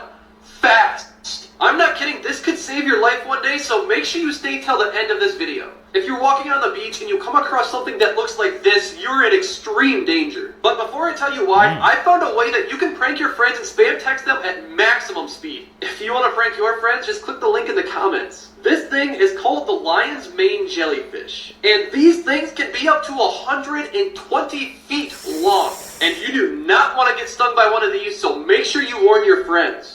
43 monkeys have escaped from a biolab research center in South Carolina, and authorities are urging residents to keep their doors and windows securely closed. We really about to have Planet of the Apes. Before it said that their escape was due to human error, with a member of staff failing to lock the doors behind them. And if you were worried, we're about to have Caesar 2.0. Luckily, none of these monkeys have been used in lab testing, and they are too young to carry diseases. Only real problem is that they're freaking hard to catch, because when you chase them, they just scatter. And catching all 43 is going to take a while. More expectations.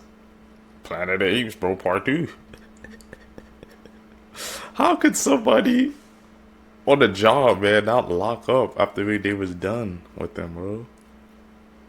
Now they all scattered all around, bro. Imagine chasing some monkeys around, bro. In South Carolina, too? That's crazy. Hey, man, we gotta be on the lookout, bro. If we see anything, bro, resembling Planet of the Apes, it's gonna start in South Carolina, bro. Confirmed.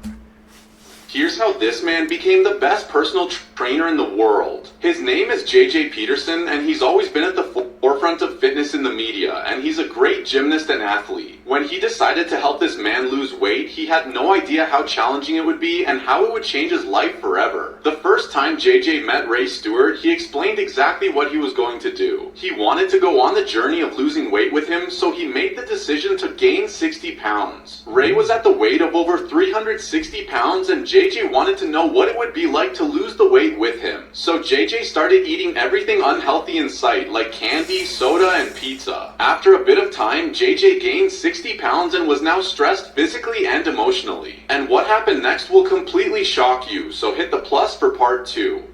Hey man, we gotta find part 2 to that amazing journey, bro. Gruesome torture methods that you'll be glad you weren't around for. Part 1. The brazen bull execution was a method used in ancient Greece where a flame at the bottom roasted you to death, and the head of the bull was designed in such a way that your screams would be filtered and contorted into the sounds of a real bull. On pirate ships, workers who refused to follow orders would be hung by their nails. Another method used by pirates was called keel hauling, in which the men were dragged under the ship until they died. And if this wasn't bad enough, the ship's hull was covered in barnacles so the man would be cut up as he drowned. Scaphism was an ancient Persian torture technique where criminals were stripped naked, tied to a boat, and then force-fed honey and milk until they got diarrhea, were covered in more honey, and set adrift in the ocean. This would then attract insects that would slowly but surely eat the men to death. That's the worst one, man. Getting eaten by insects, bro. That's like that slow burn. Having to go through all that.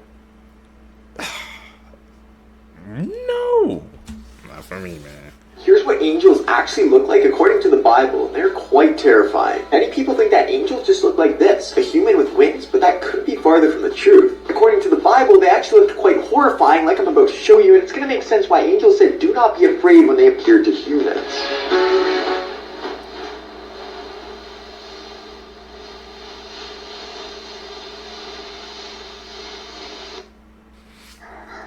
Real angel forms? And I can't tell what it is. Brother, you're about to die. I'm just kidding, it's a fisher cat, which isn't actually a cat, and apparently they don't even fish because the naming guy had a stinker. Like the guy that named a not an eel an eel, or a not a shrimp a shrimp, and this not a badger but a honey badger. Speaking of honey badger, they pull up to the same family reunion, and as a mustelid, they're also related to otters and weasels. The fisher cat, not to be confused with the fishing cat, that's also real, is basically a travel-sized Wolverine. And don't let the feral ferret fool you, they've been known to run fades with lynxes. And win. It's also proven that they'll pass tense a porcupine and live to do it again. And yeah, they're a lot bigger than I thought they were. This is what one about a catch a body looks like. Brother, my guy, you are getting hunted. I'm just kidding again. He's just being curious. Say that, cuz if he was really on timing, you would not be seeing him. Might hear him though. If you've ever been in the woods and heard the sounds of a woman getting escorted off the census, chances are you just heard a fisher family. Or at least that's what I thought. Apparently fishers don't make that much noise in general, and the scream thing is probably a myth. And the more I know. Another myth is that they snatch children. While I'm sure someone in the history of mankind's gotten folded by a featherweight Wolverine, they usually avoid people, so you probably did something to deserve it. So yeah, the cameraman's in no danger, and that's not a fisher or a cat, but it's somehow both. But if the fisher's not a screamer, what is this? It's an awful sound. This boy was bullied every day for his rabbit teeth, then he did something unbelievable. Evan Hill is a normal 10-year-old boy in New Zealand, except for one thing. He had giant front teeth. Evan got made fun of for his rabbit teeth every single day, so he hated going to school. But then his story went viral on social media, and finally he got enough money to get his 2 front teeth fixed. So he spent 2 hours at the dentist finally getting his teeth fixed. And here's what he looks like after the procedure. When he went to school the next day, he had a big smile on his face, and he got an apology from all of his bullies. This is why you should... He only just had to change his appearance for that to happen, man. Kids nowadays, bro, just everybody's freaking just cruel, man. The store and viral used that money to, I guess, to fix his appearance. That's his personal pain, but kids should never, you should never bully somebody off of their looks, bro. It's like they can't help it, man. They were born with it. What do you want them to do? The world needs more freaking kindness and compassion. Always lock your doors. A junior in high school was home alone working on a paper while his parents were out to dinner. All night he sits with his back to his door, sitting at his desk with his noise-canceling headphones on. Around 11 o'clock he takes his headphones off at the same time his parents are returning to the house, and he hears his mom from downstairs yell, "Hey Adrian, what happened?" Confused, he runs downstairs and sees right away what she's looking at. Muddy footprints all over the rug. He tells her, "I didn't leave my desk."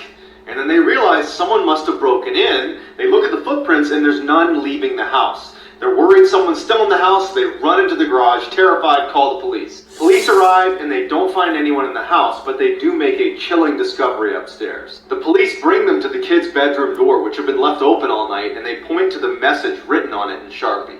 This is the actual transcript of what was written on his door, which means for nearly 2 hours, someone stood in this kid's doorway watching him. This is why you should never sleep next to your phone. In 2019, a girl fell asleep listening to her favorite music on her phone. As most people do, she had her phone plugged into the outlet next to her bed. The next morning, the parents walked in and discovered that the phone that was next to her head had exploded. Before I tell you what happened to her, I found a way to finish your math homework in seconds. Just scan the math problem and it'll give you a solution along with an explanation. Press the button on my profile to try it. She was immediately rushed to the hospital, but unfortunately passed away due to her injury. Terrifying last words people said right before passing away. A nurse working at the Alzheimer's and Dementia unit in a hospital said this experience really got to her. One of her favorite patients' conditions was getting worse, so she started checking on him more often. They'd always joke around with each other, but in the last weeks of this patient's life, he stopped talking completely and would barely acknowledge anyone speaking to him. Until one night, this nurse went into his room and said she was going home for the day, but she'll see him tomorrow. That's when he looked directly into her eyes, smiled, and said, "You look like an angel." At that point, he hadn't been lucid in weeks, and unfortunately, he passed away the next morning. Believe it or not, this is a well-documented, true story. In 1947, an American ship picked up a horrifying distress signal coming from an unidentified vessel. The first transmission was all officers, including the captain, are dead. The next transmission was the whole crew is dead. The last transmission was I die, and then silence. The Americans traced the signal back to a ship that's drifting off in the middle of the Indian Ocean. They quickly assemble a rescue team who boards the ship. They find the entire crew has perished in the exact same position. They are on their backs with their hands up as if fighting with some unseen force, and they look like this. There was no physical damage to the bodies or to the ship itself. However, even though it was 100 degrees outside, it was 40 degrees on the ship, and the bodies were rapidly decomposing. As soon as they tie up the ship to tow it in, it explodes, and then it sinks. To this day, no one knows what happened inside of that ship. Some say it was a chemical leak, others aren't so sure. Is that like a otherworldly force? Here's how rare your body actually is. First off, 10% of people can touch their nose with their tongue, including me. Next, only 2% of people worldwide actually have natural blonde hair. And red hair is just as rare, with again only 2% of people actually having it. Only about 1% of people are ambidextrous. This means that you're not right-handed or left-handed. You can write with both hands just as easily. Next, only 10% of people have something called Darwin's tubercle. A little ridge on your ear, and people who have it actually say that they have a better sense of voice tonality. 5% of people have tied tongue, but from what I've seen, I thought it was a lot more common. Next is outie belly button, and only 4% of the population actually has this. And finally, only 6% of people have a butt or cleft chin. And make sure you follow for more. Animals with Down syndrome.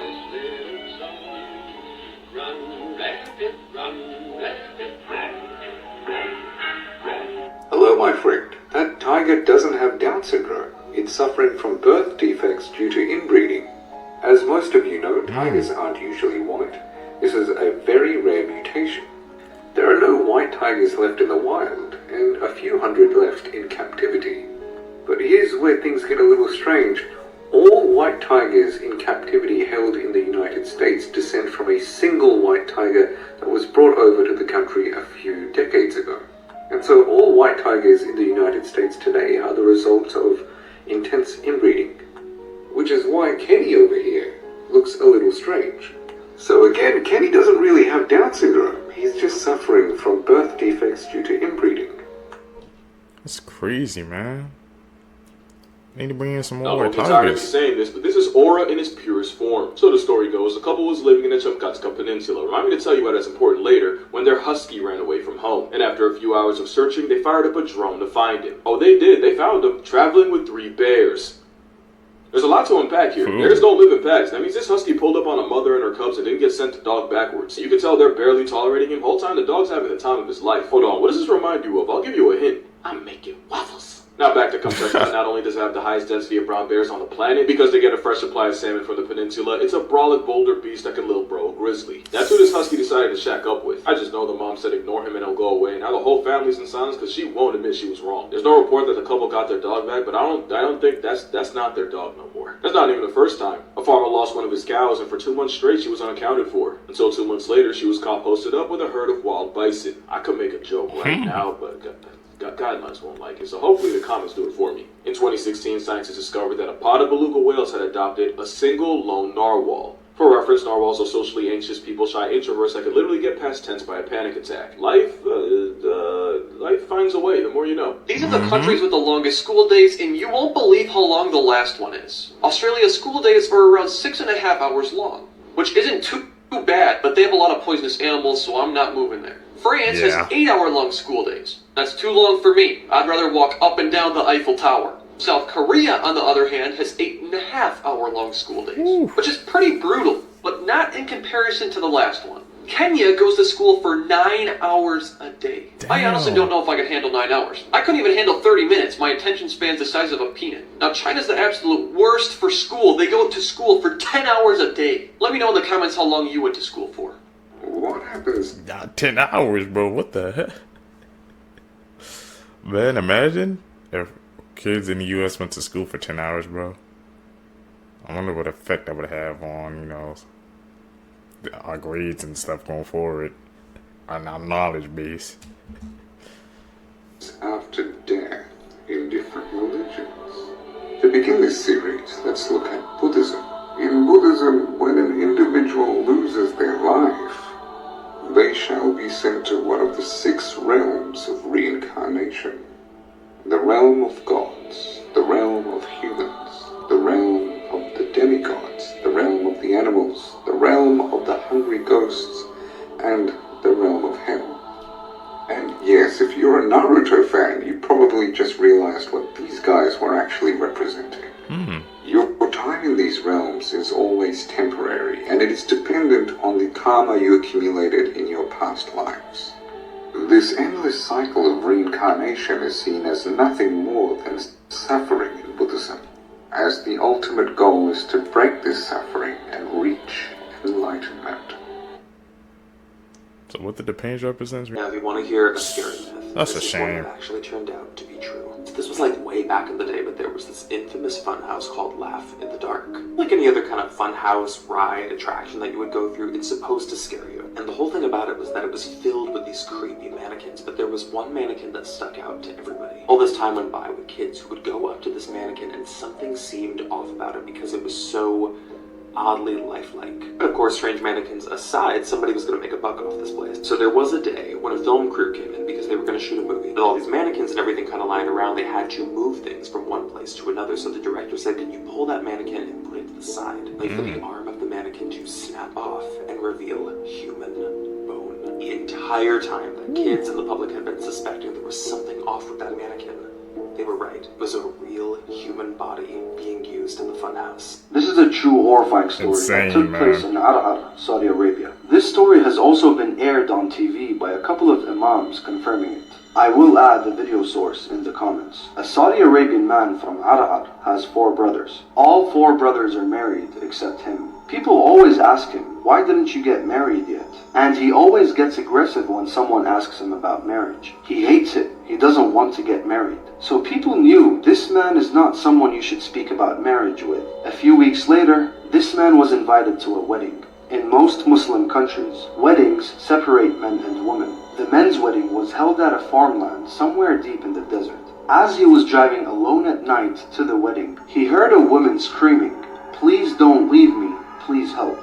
He panicked and quickly turned on Quran in the car. Every time he hears the woman screaming, he would look outside and see a wolf. The screams wouldn't stop, and every time there was a scream, the same wolf would appear. He eventually made it to the wedding, and then he told a couple of people what happened to him on the way there. On the next day, he tells his good friend what happened. They both hop in the car in daylight and they go look for that woman. For hours, they were looking.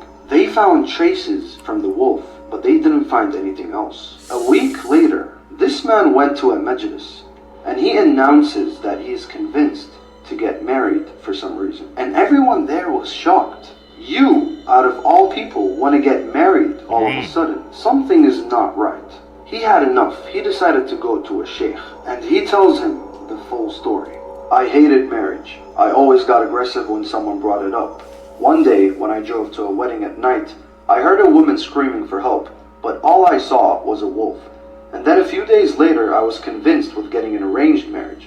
Please explain what is happening to me. The sheikh laughs and tells him, you were attached by an admirer, a jinn that was emotionally attached to you. She made you hate getting married. The night you drove in the desert, she was following you. She tried to possess you, but she couldn't. And that wolf you saw killed the jinn. Jinns are known to be afraid of wolves because a wolf is the only animal that can take a jinn's life. And when you heard a woman scream, it was the jinn getting attacked. And now, you are no longer against marriage because the curse you had was killed by a wolf. Oh, I didn't know. I guess wolves were. About 75% of people have a deviated septum, and this is a condition in which the bone and cartilage that divide the nose in half are crooked, making one nasal passage smaller than the other, and it's known to cause nosebleeds, problems breathing, or loud breathing when you're sleeping. Less than 1% of people have an extra finger crease, and it's also called camptodactyly, and it's just when you have an extra little ridge on your fingers, and it is most common on your pinky. Less than 1% of people have an eyeball scar. This is also called a macular pucker, and it's just scar tissue that forms in your eye. And it's known to cause blurred or distorted vision. And it's caused when the vitreous, which is the gel-like part of your eye, starts to pull away from the retina. Less than 1% of people can hear colors or see sounds. For example, this could happen as soon as someone hears a sound, they automatically see the color red, or as soon as they read a word, a certain color pops into their mind. About 33% of people experience motion sickness, and this 33% are highly susceptible to motion sickness, while the rest just experience it in extreme conditions. And it's caused when your brain starts to get signals from your body that it's moving, but they're mismatched and don't match up. You were today years old when you found this out. When you see an alligator's head popping out of the water, they're not floating, they're actually standing up. If you're ever in an elevator and someone pushes all the buttons, just press each button twice to avoid going to those floors. I was today years old when I realized Toad from Mario isn't actually a mushroom, it's just a hat. The flap on your fries box actually has a purpose. You can put your sauce there to dip your fries in. Did you know there's actually a use for the back of the toothbrush? It's supposed to be used to clean your tongue. Okay, there are giant clouds in space filled with alcohol. And I was today years old when I realized that Subway Surfers was a game a dad created in memory of his son that died while skating in the train tracks. Wow, I never knew that about Subway Surfers. That's an OG game. Morbid Facts, Part 6. This photo from 1954 shows two little Australian boys playing in a sandbox full of asbestos. This was during a time when very little was known about the effects of asbestos on humans, as both boys eventually died from mesothelioma before the age of 40. Archaeologists working at the ancient Roman city of Pompeii, Italy, uncovered the remains of a 30-year-old man who appeared to have survived the initial eruption of Mount Vesuvius in 79 AD, only to be killed when he was struck by a large slab of stone. The lowest form of accommodation in Victorian England was a place where you could dangle over a rope overnight for the price of a penny. For centuries, the feet of Chinese women were tightly bound from a young age as part of a traditional custom, causing the breaking and bending of the toe and foot bones. This resulted in extremely disfigured feet that resembled the hooves of animals. In 1963, two criminal scammers in Mexico convinced an entire village that they were prophets and demanded tribute and worship. They soon paid prostitute Magdalena Solis to imitate an Incan goddess as part of the scam. Suffering from religious delusion, she started to genuinely believe that she was a goddess. Magdalena soon took over the village and started sacrificing her followers and drinking their blood. So it turns out the Annabelle doll was not missing, was never going to Chicago, and is supposedly back home where she belongs in the Warrens Museum. Annabelle is not missing. Annabelle is back home in the museum. And that's all according to Ryan, who's either the new owner or the new caretaker of the Annabelle doll, who decided to take her on tour, even saying in his video that they are going to continue the tour. They're just not going to disclose where they're going yet. But you would think after this happened, and 10 prisoners escaping around the same time, we should want to keep her where she's supposed to be. But I don't see how the narrative is fake that she went missing. It was absolutely everywhere, meaning that all of these other places that had it posted were just lying. Or were they? Because I personally think that she did go missing. I personally think that she was stolen and they were able to get her back. Or they're just not telling us something. Because this narrative would never have gone so big if there was an immediate response. Which, like I said, gets me to think that something definitely happened on the way back to bringing her to the Warrens Museum. Now look, like I said, the last place she was supposed to be was in Texas, and that was a couple days ago. And supposedly her Eris World Tour is going to continue after she takes a little bit of a pit stop back at the Warrens Museum. I don't trust it. Neither do I. I think, like you said, I think she really did go missing. They just managed to get her back. Because everybody was talking about that. All that stuff happening too. That wasn't a coincidence. Couldn't be.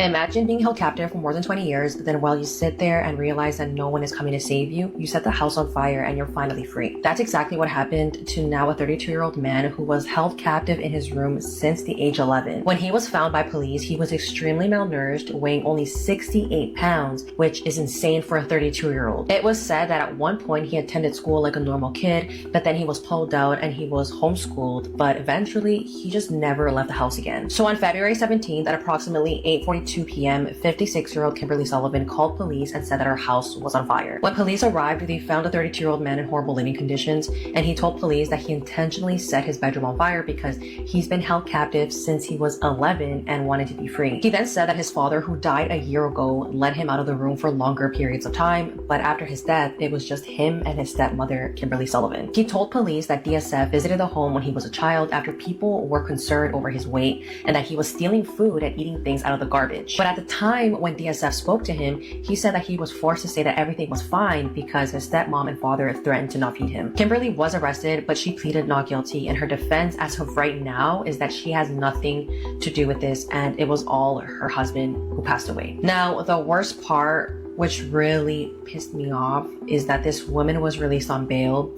She's wearing an ankle monitor, but she's out. She's walking free after this man endured so much abuse for the last 20 years.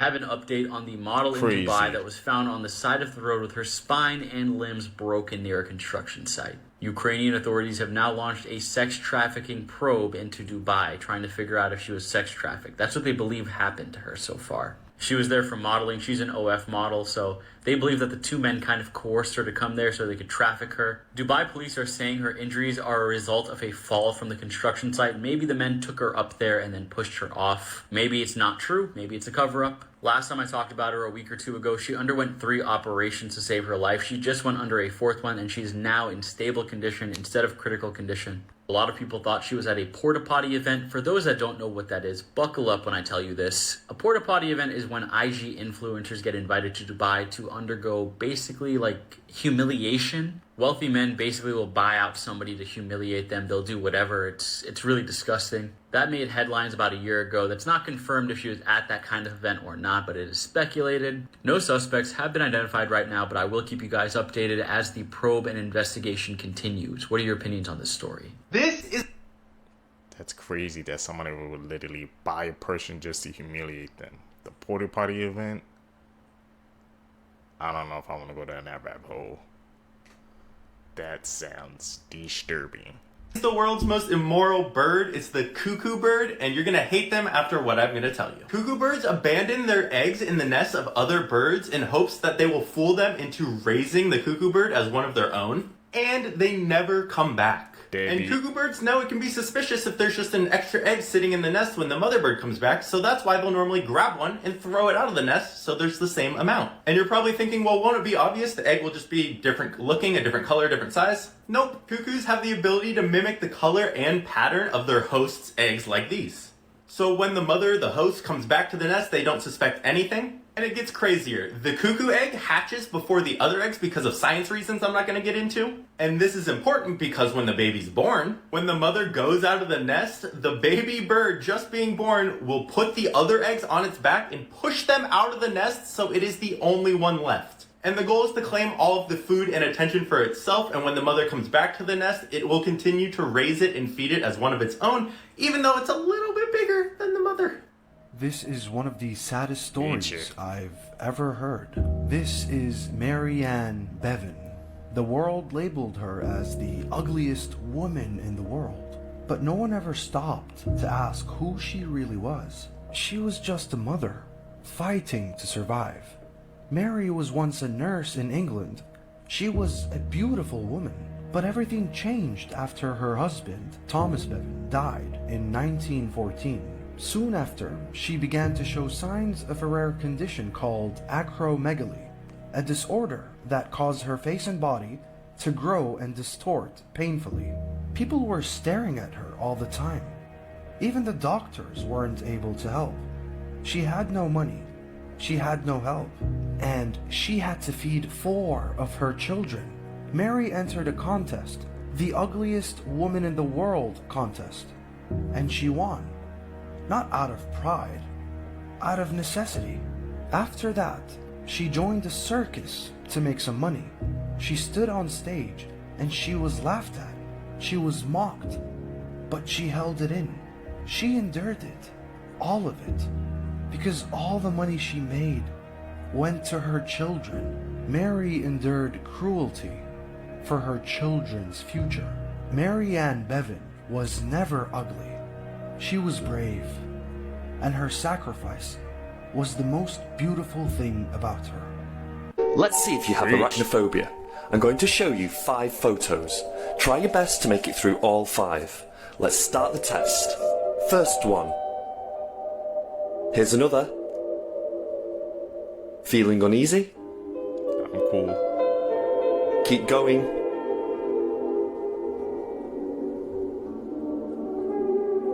Last one. So how did you do? Did you make it through all 5? If not, then you could have arachnophobia, which is the fear of spiders. Let me know if you have arachnophobia in the comments below. Hit the plus sign and follow me to see if you can make it through the next phobia test. I'm cool, but we still don't mess with spiders. That's a no. Yeah, I know we don't do spiders over here, man. I'm cool watching them on video, but in person, no.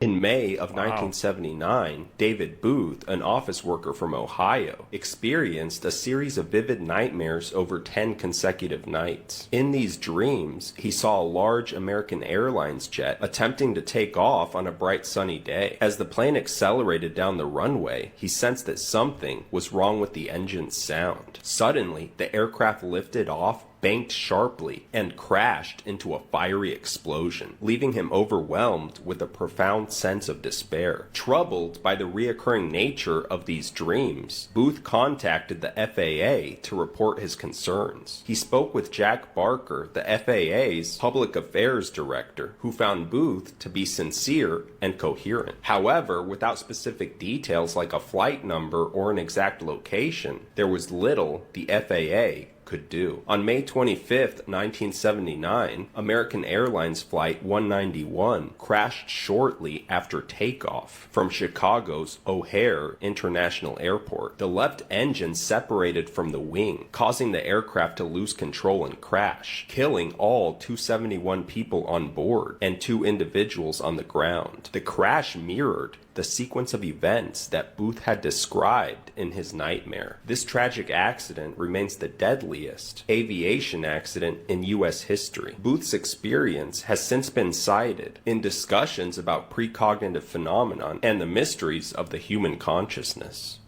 You were taught that you probably still believe. Number 1, that cracking your knuckles will cause arthritis. While cracking your knuckles might sound and look damaging, it does not cause arthritis. That loud pop that you hear when you crack your knuckles is caused by bubbles bursting in your synovial fluid, and the bubbles pop when you pull the bones apart. Blood in your veins is blue. If you look down at your arm, you can probably see your veins and see they look blue. However, your blood is not actually blue in your veins. Blood is either red or dark red, but never blue. Your veins look blue because of your skin. Blue light does not penetrate human tissue as deeply as red light does, and as a result, veins that are close to the surface of the skin will be more likely to reflect blue light back to your eyes. You can hear the sound of the ocean in shells. This is a myth. The sound you hear when you put a shell against your ear has nothing to do with it being from the ocean. It's actually part of the background noise around you, just turned up a little bit by the shell. So if you're next to the ocean, the shell picks up the sound of the ocean. The alpha wolf. There's actually no such thing as an alpha wolf. This idea was brought about in a paper from the 1970s, but the author later said in a paper that he rejected the idea of an alpha wolf. While it's true that multiple wolves who share a small space in captivity will develop alpha and beta-like hierarchies,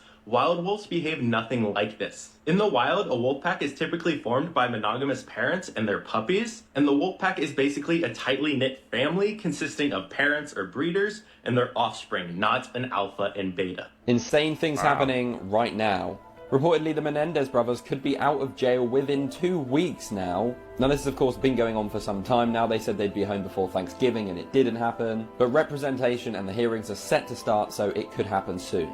This Air Force veteran has come forward with claims that he helped retrieve a UFO by the US government. Said he saw these crazy bright lights and then was ordered to, well, retrieve it. The story's just breaking, but I'll keep you posted. Now this is insane, but classified CIA documents have come out that stated back in the 1900s people travelled to Mars using astral projection. I mean, I don't even know what to say about those headlines, it's mad. In the UK, a new digital ID is set to come into place. Set to introduce digital IDs, taking away the physical cards that you carry around and putting it onto a government server.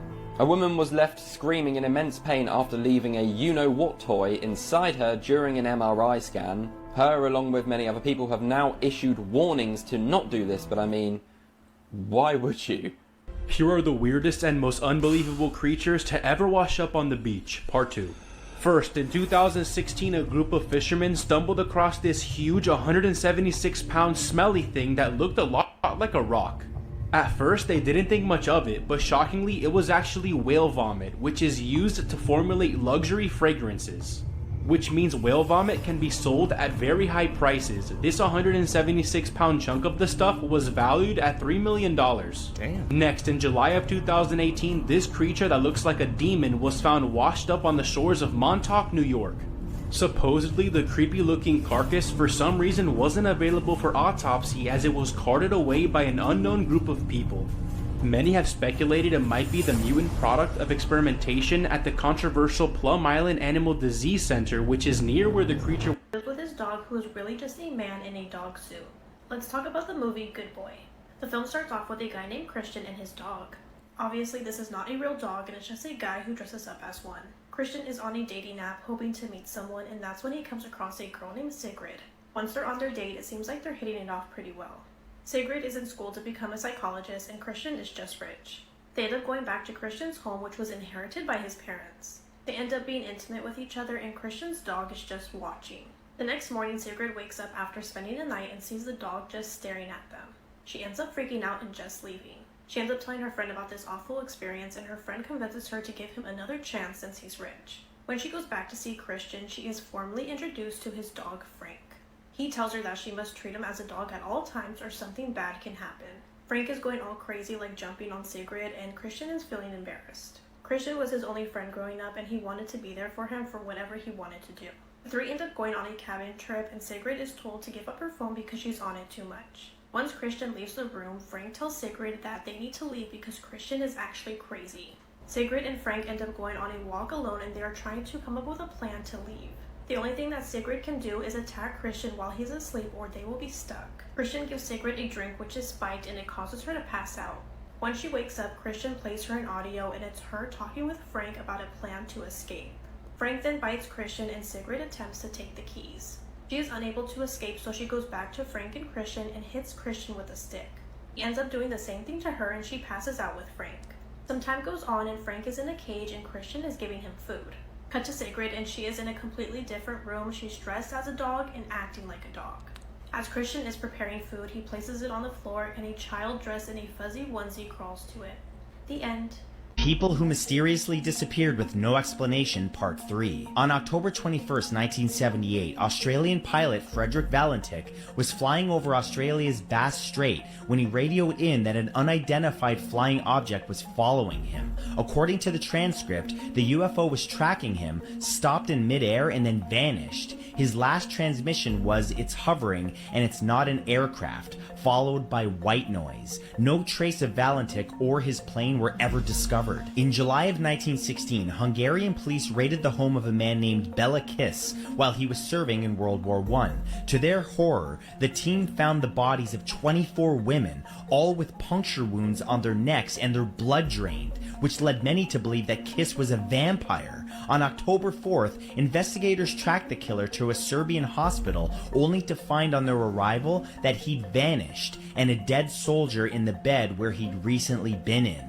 Morbid Facts, Part 8. This photo from 1904 shows a rubber worker from the Belgian Congo staring at the severed hands and feet of his 5-year-old daughter. She was brutally murdered because he failed to meet his quota for the day. When Japan executes criminals by hanging, 3 different buttons on the wall are pressed by 3 different people at the same time. This is so that none of them know who actually did the killing, since only one button is randomly programmed to open the trap door. In 2008, a Brazilian priest strapped 1,000 balloons onto a lawn chair and rode it into the sky as part of a fundraiser. He was able to reach an altitude of 20,000 feet before losing contact with authorities. Over a month later, the lower half of his body was found floating near an oil rig. In 1958, North Carolina, a white girl told her parents that she kissed 2 black boys aged 7 and 9 on the cheeks. The girl's father then arranged a mob to the boys' homes where they threatened to lynch them and their parents. Soon enough, police showed up and proceeded to arrest and severely beat the young boys themselves.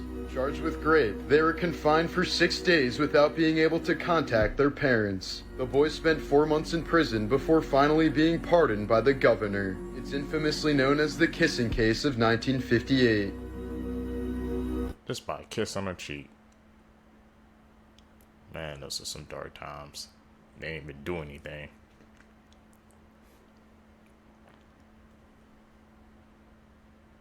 You're not alone? Somebody watching you?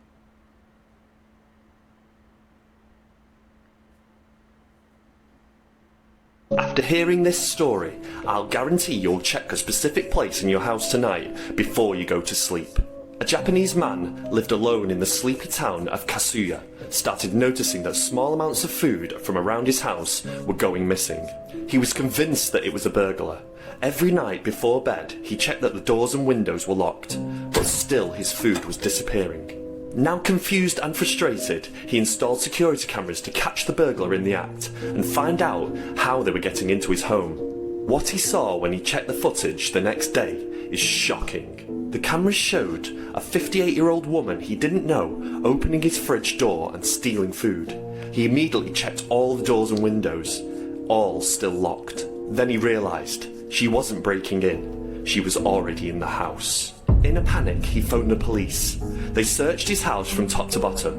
An officer slid open a wardrobe to find a homeless woman living on the top shelf of his closet, and from the look of it, she'd been there for several months. What do you imagine the fairy tale character Rapunzel would look like? This actress received racist backlash online after rumors spread she'd be playing the princess. Some argue that the part should be played by a European actress because it's a European story. The story rose to popularity after being published in 1812 by German folklorists, but was believed to have been based on earlier stories from France and Italy. Some researchers believe that the story may have been derived from pre-Christian European beliefs, as the maiden in tower archetype seems to have been present across a range of cultures. Examples include the Greek myth of Danae, who was imprisoned in a bronze tower, or the Baltic goddess Sholay, who was also held in a tower by a king. Seeing that the maiden in a tower archetype has existed in multiple Indo-European speaking cultures, we should also acknowledge that the Indo-European speaking world extends past the borders of Europe and well into Asia. This is important because it seems that the earliest documented tale of a maiden in a tower that also features her letting down her hair to her savior comes from Persia. In the famous Persian epic known as Shahnameh, a princess by the name of Rudaba is trapped in a tower and lets down her hair to assist her savior in climbing up. Of course, I'm not implying that Rapunzel is a rip-off of Rudaba, but rather that all these tales may have a common place of origin, perhaps tracing back to the Proto-Indo-Europeans. Her mom sold her to be used for a ritual. 6-year-old Jocelyn Smith was from South Africa and was always known to have a beautiful smile on her face. On February 19th of 2024, Jocelyn was not feeling well, and instead of her mom Kelly staying home to take care of her, she left her alone with her boyfriend Jochen. By the time Kelly arrived home, Jocelyn was missing. Now Kelly didn't seem worried at all. She continued with her day as normal and even went on a trip a couple days later. Neighbors in the area were worried and searching for Jocelyn, while Kelly, on the other hand, was completely chill and didn't have a care in the world. People in the local community started talking and found out that Kelly sold Jocelyn. She had sold her to a traditional healer in South Africa known as a Sangoma, and they wanted her for her eyes and skin. Jocelyn's body parts would be used in rituals in return for money. A local pastor had testified that he had once heard Kelly talking about selling Jocelyn for $1,100 but would go down to $275 if she needed to. Kelly, her boyfriend Jochen, and a friend named Savino were all arrested in connection to Jocelyn's disappearance. In May of 2025, the three were all found guilty, and even though there was no evidence, the testimonies is what did it, and the three were sentenced to life in prison. When they got their sentence, Kelly was shedding some tears, and their friend Savino was smiling and had no remorse whatsoever. To this day, Jocelyn's body has not been recovered. Monster, man. How you gonna smile after what just went down?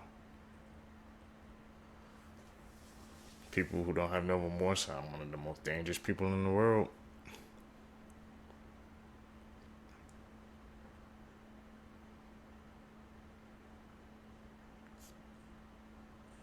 She put her 28-year-old infant in the microwave after a heated argument with her boyfriend. The argument was concerning the child's paternity, and she ended the child's life because of this. This happened all the way back in 2005, and China Arnold was responsible for this. Medical evidence suggested the baby's internal temperature reached over 107 degrees. There were no external injuries or burns outside, so this was just microwave radiation, just heating the body up from the inside out. And this is even worse than an external burn, obviously. It goes straight inside of you, it boils you alive from the inside out. Arnold's defense claimed that she was intoxicated, and then they also tried to claim there was third-party factors here that impacted her decision and everything like that. But the jury did not buy it, the judge did not buy it at all. They sentenced her to life without parole in 2011. And apparently, while she was in prison after she got sentenced, she told a cellmate that she put the baby in the microwave to kill it because she was worried her boyfriend would hurt her or break up with her if he found out it wasn't his. This is just such a sickening story. I don't know how people could live like this. What are your opinions on the story? This happened in Ohio.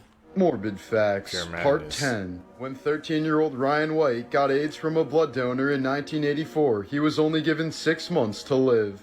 Even though doctors said he posed absolutely zero risk to other students, Ryan was banned from returning to school by a petition signed by 117 parents. An auction was even held to raise funds to keep him out, and a local newspaper that supported him received death threats. The family had no other choice but to leave town when a bullet was shot through the window of their home. Ryan outlived the doctor's diagnosis by 5 years, dying at the age of 19. In 2009, Moscow native Julia Popova was stabbed in the neck by a mugger, but she was in so much shock that she walked home without even realizing that the knife was embedded in her, just millimeters from her spinal cord. She spent over an hour with the blade in her back before finally going to the hospital. The knife was successfully removed via surgery, and Julia made a full recovery. Dutchman Dirk Willems was a religious prisoner who escaped his execution in 1569. When the guard chasing him fell through the ice in a nearby river, Willems turned around to save him. He was then recaptured and burned at the stake.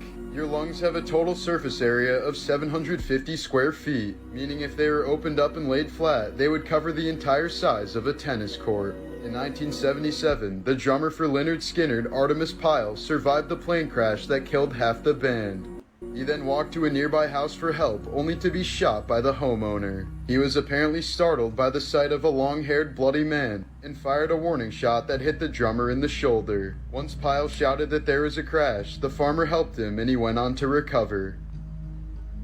I always knew not to believe everything that I see on social media, but this story about this guy who manipulated thousands of women by pretending to be something he wasn't is absolutely insane. I don't know if you guys have heard about this TikToker who created content preaching about healthy relationships and teaching men how to be better partners, and he portrayed himself as being this caring and respectful man. Well, he recently murdered his ex-girlfriend. The crazy part about this story is that I actually know of a woman who was supposed to fly out from Toronto to Miami to meet this man sometime before he took his ex-girlfriend's life. Thank God she didn't go. This guy's name is Joy Chandra Nath. He's 29 years old, and this happened in Miami, and he stabbed his ex-girlfriend. She was 24 years old, and her name was Maria Camila Garcia Molina, in her car, and apparently her 3-year-old daughter was in the car and saw everything. Her daughter was found wandering alone on the street, and she was covered in her mother's blood, and they later found Maria's body in her car with stab wounds all over. Police arrested this man after Maria's daughter told them that her mother was with Joy and then she fell asleep. Investigators said that Maria had a restraining order against this man when he began stalking her after she ended things in November 2024. Before her death, Maria found an AirTag in her car and she caught this man hiding near her house several times. When they arrested him, he had scratches all over his face and he also had Maria's phone and purse on him, but he said that she had gave it to him that morning. Like I said, I know of someone who met this man on a dating app on Facebook. I guess it's like Facebook dating, and she was supposed to fly out from Toronto to Miami to go meet him, but she completely cut him off before this thing happened after another girl reached out to her to tell her that he was also talking to her at the same time. And apparently he was talking to so many women at the same time. He was charged with second-degree murder and he's in the Miami-Dade County Jail and he has no bond. I think it's very common for people to meet on dating apps nowadays. I mean, I've done it, but it's very important to always be aware and know that there are risks because you don't know who this person is at the end of the day. People are so unhinged nowadays and someone can put up this whole facade about themselves on social media or a dating app and you wouldn't even know it. And this is my own personal opinion, but I would never fly out to go meet anyone. I think the risks are a lot higher. You're going to a different country to see someone that you've never seen before. If anything, they're coming here where I feel safe and I have family. Yep. Doing online dating app, man. I gotta be careful if y'all meeting up. Always doing a public place. I gotta build that trust up.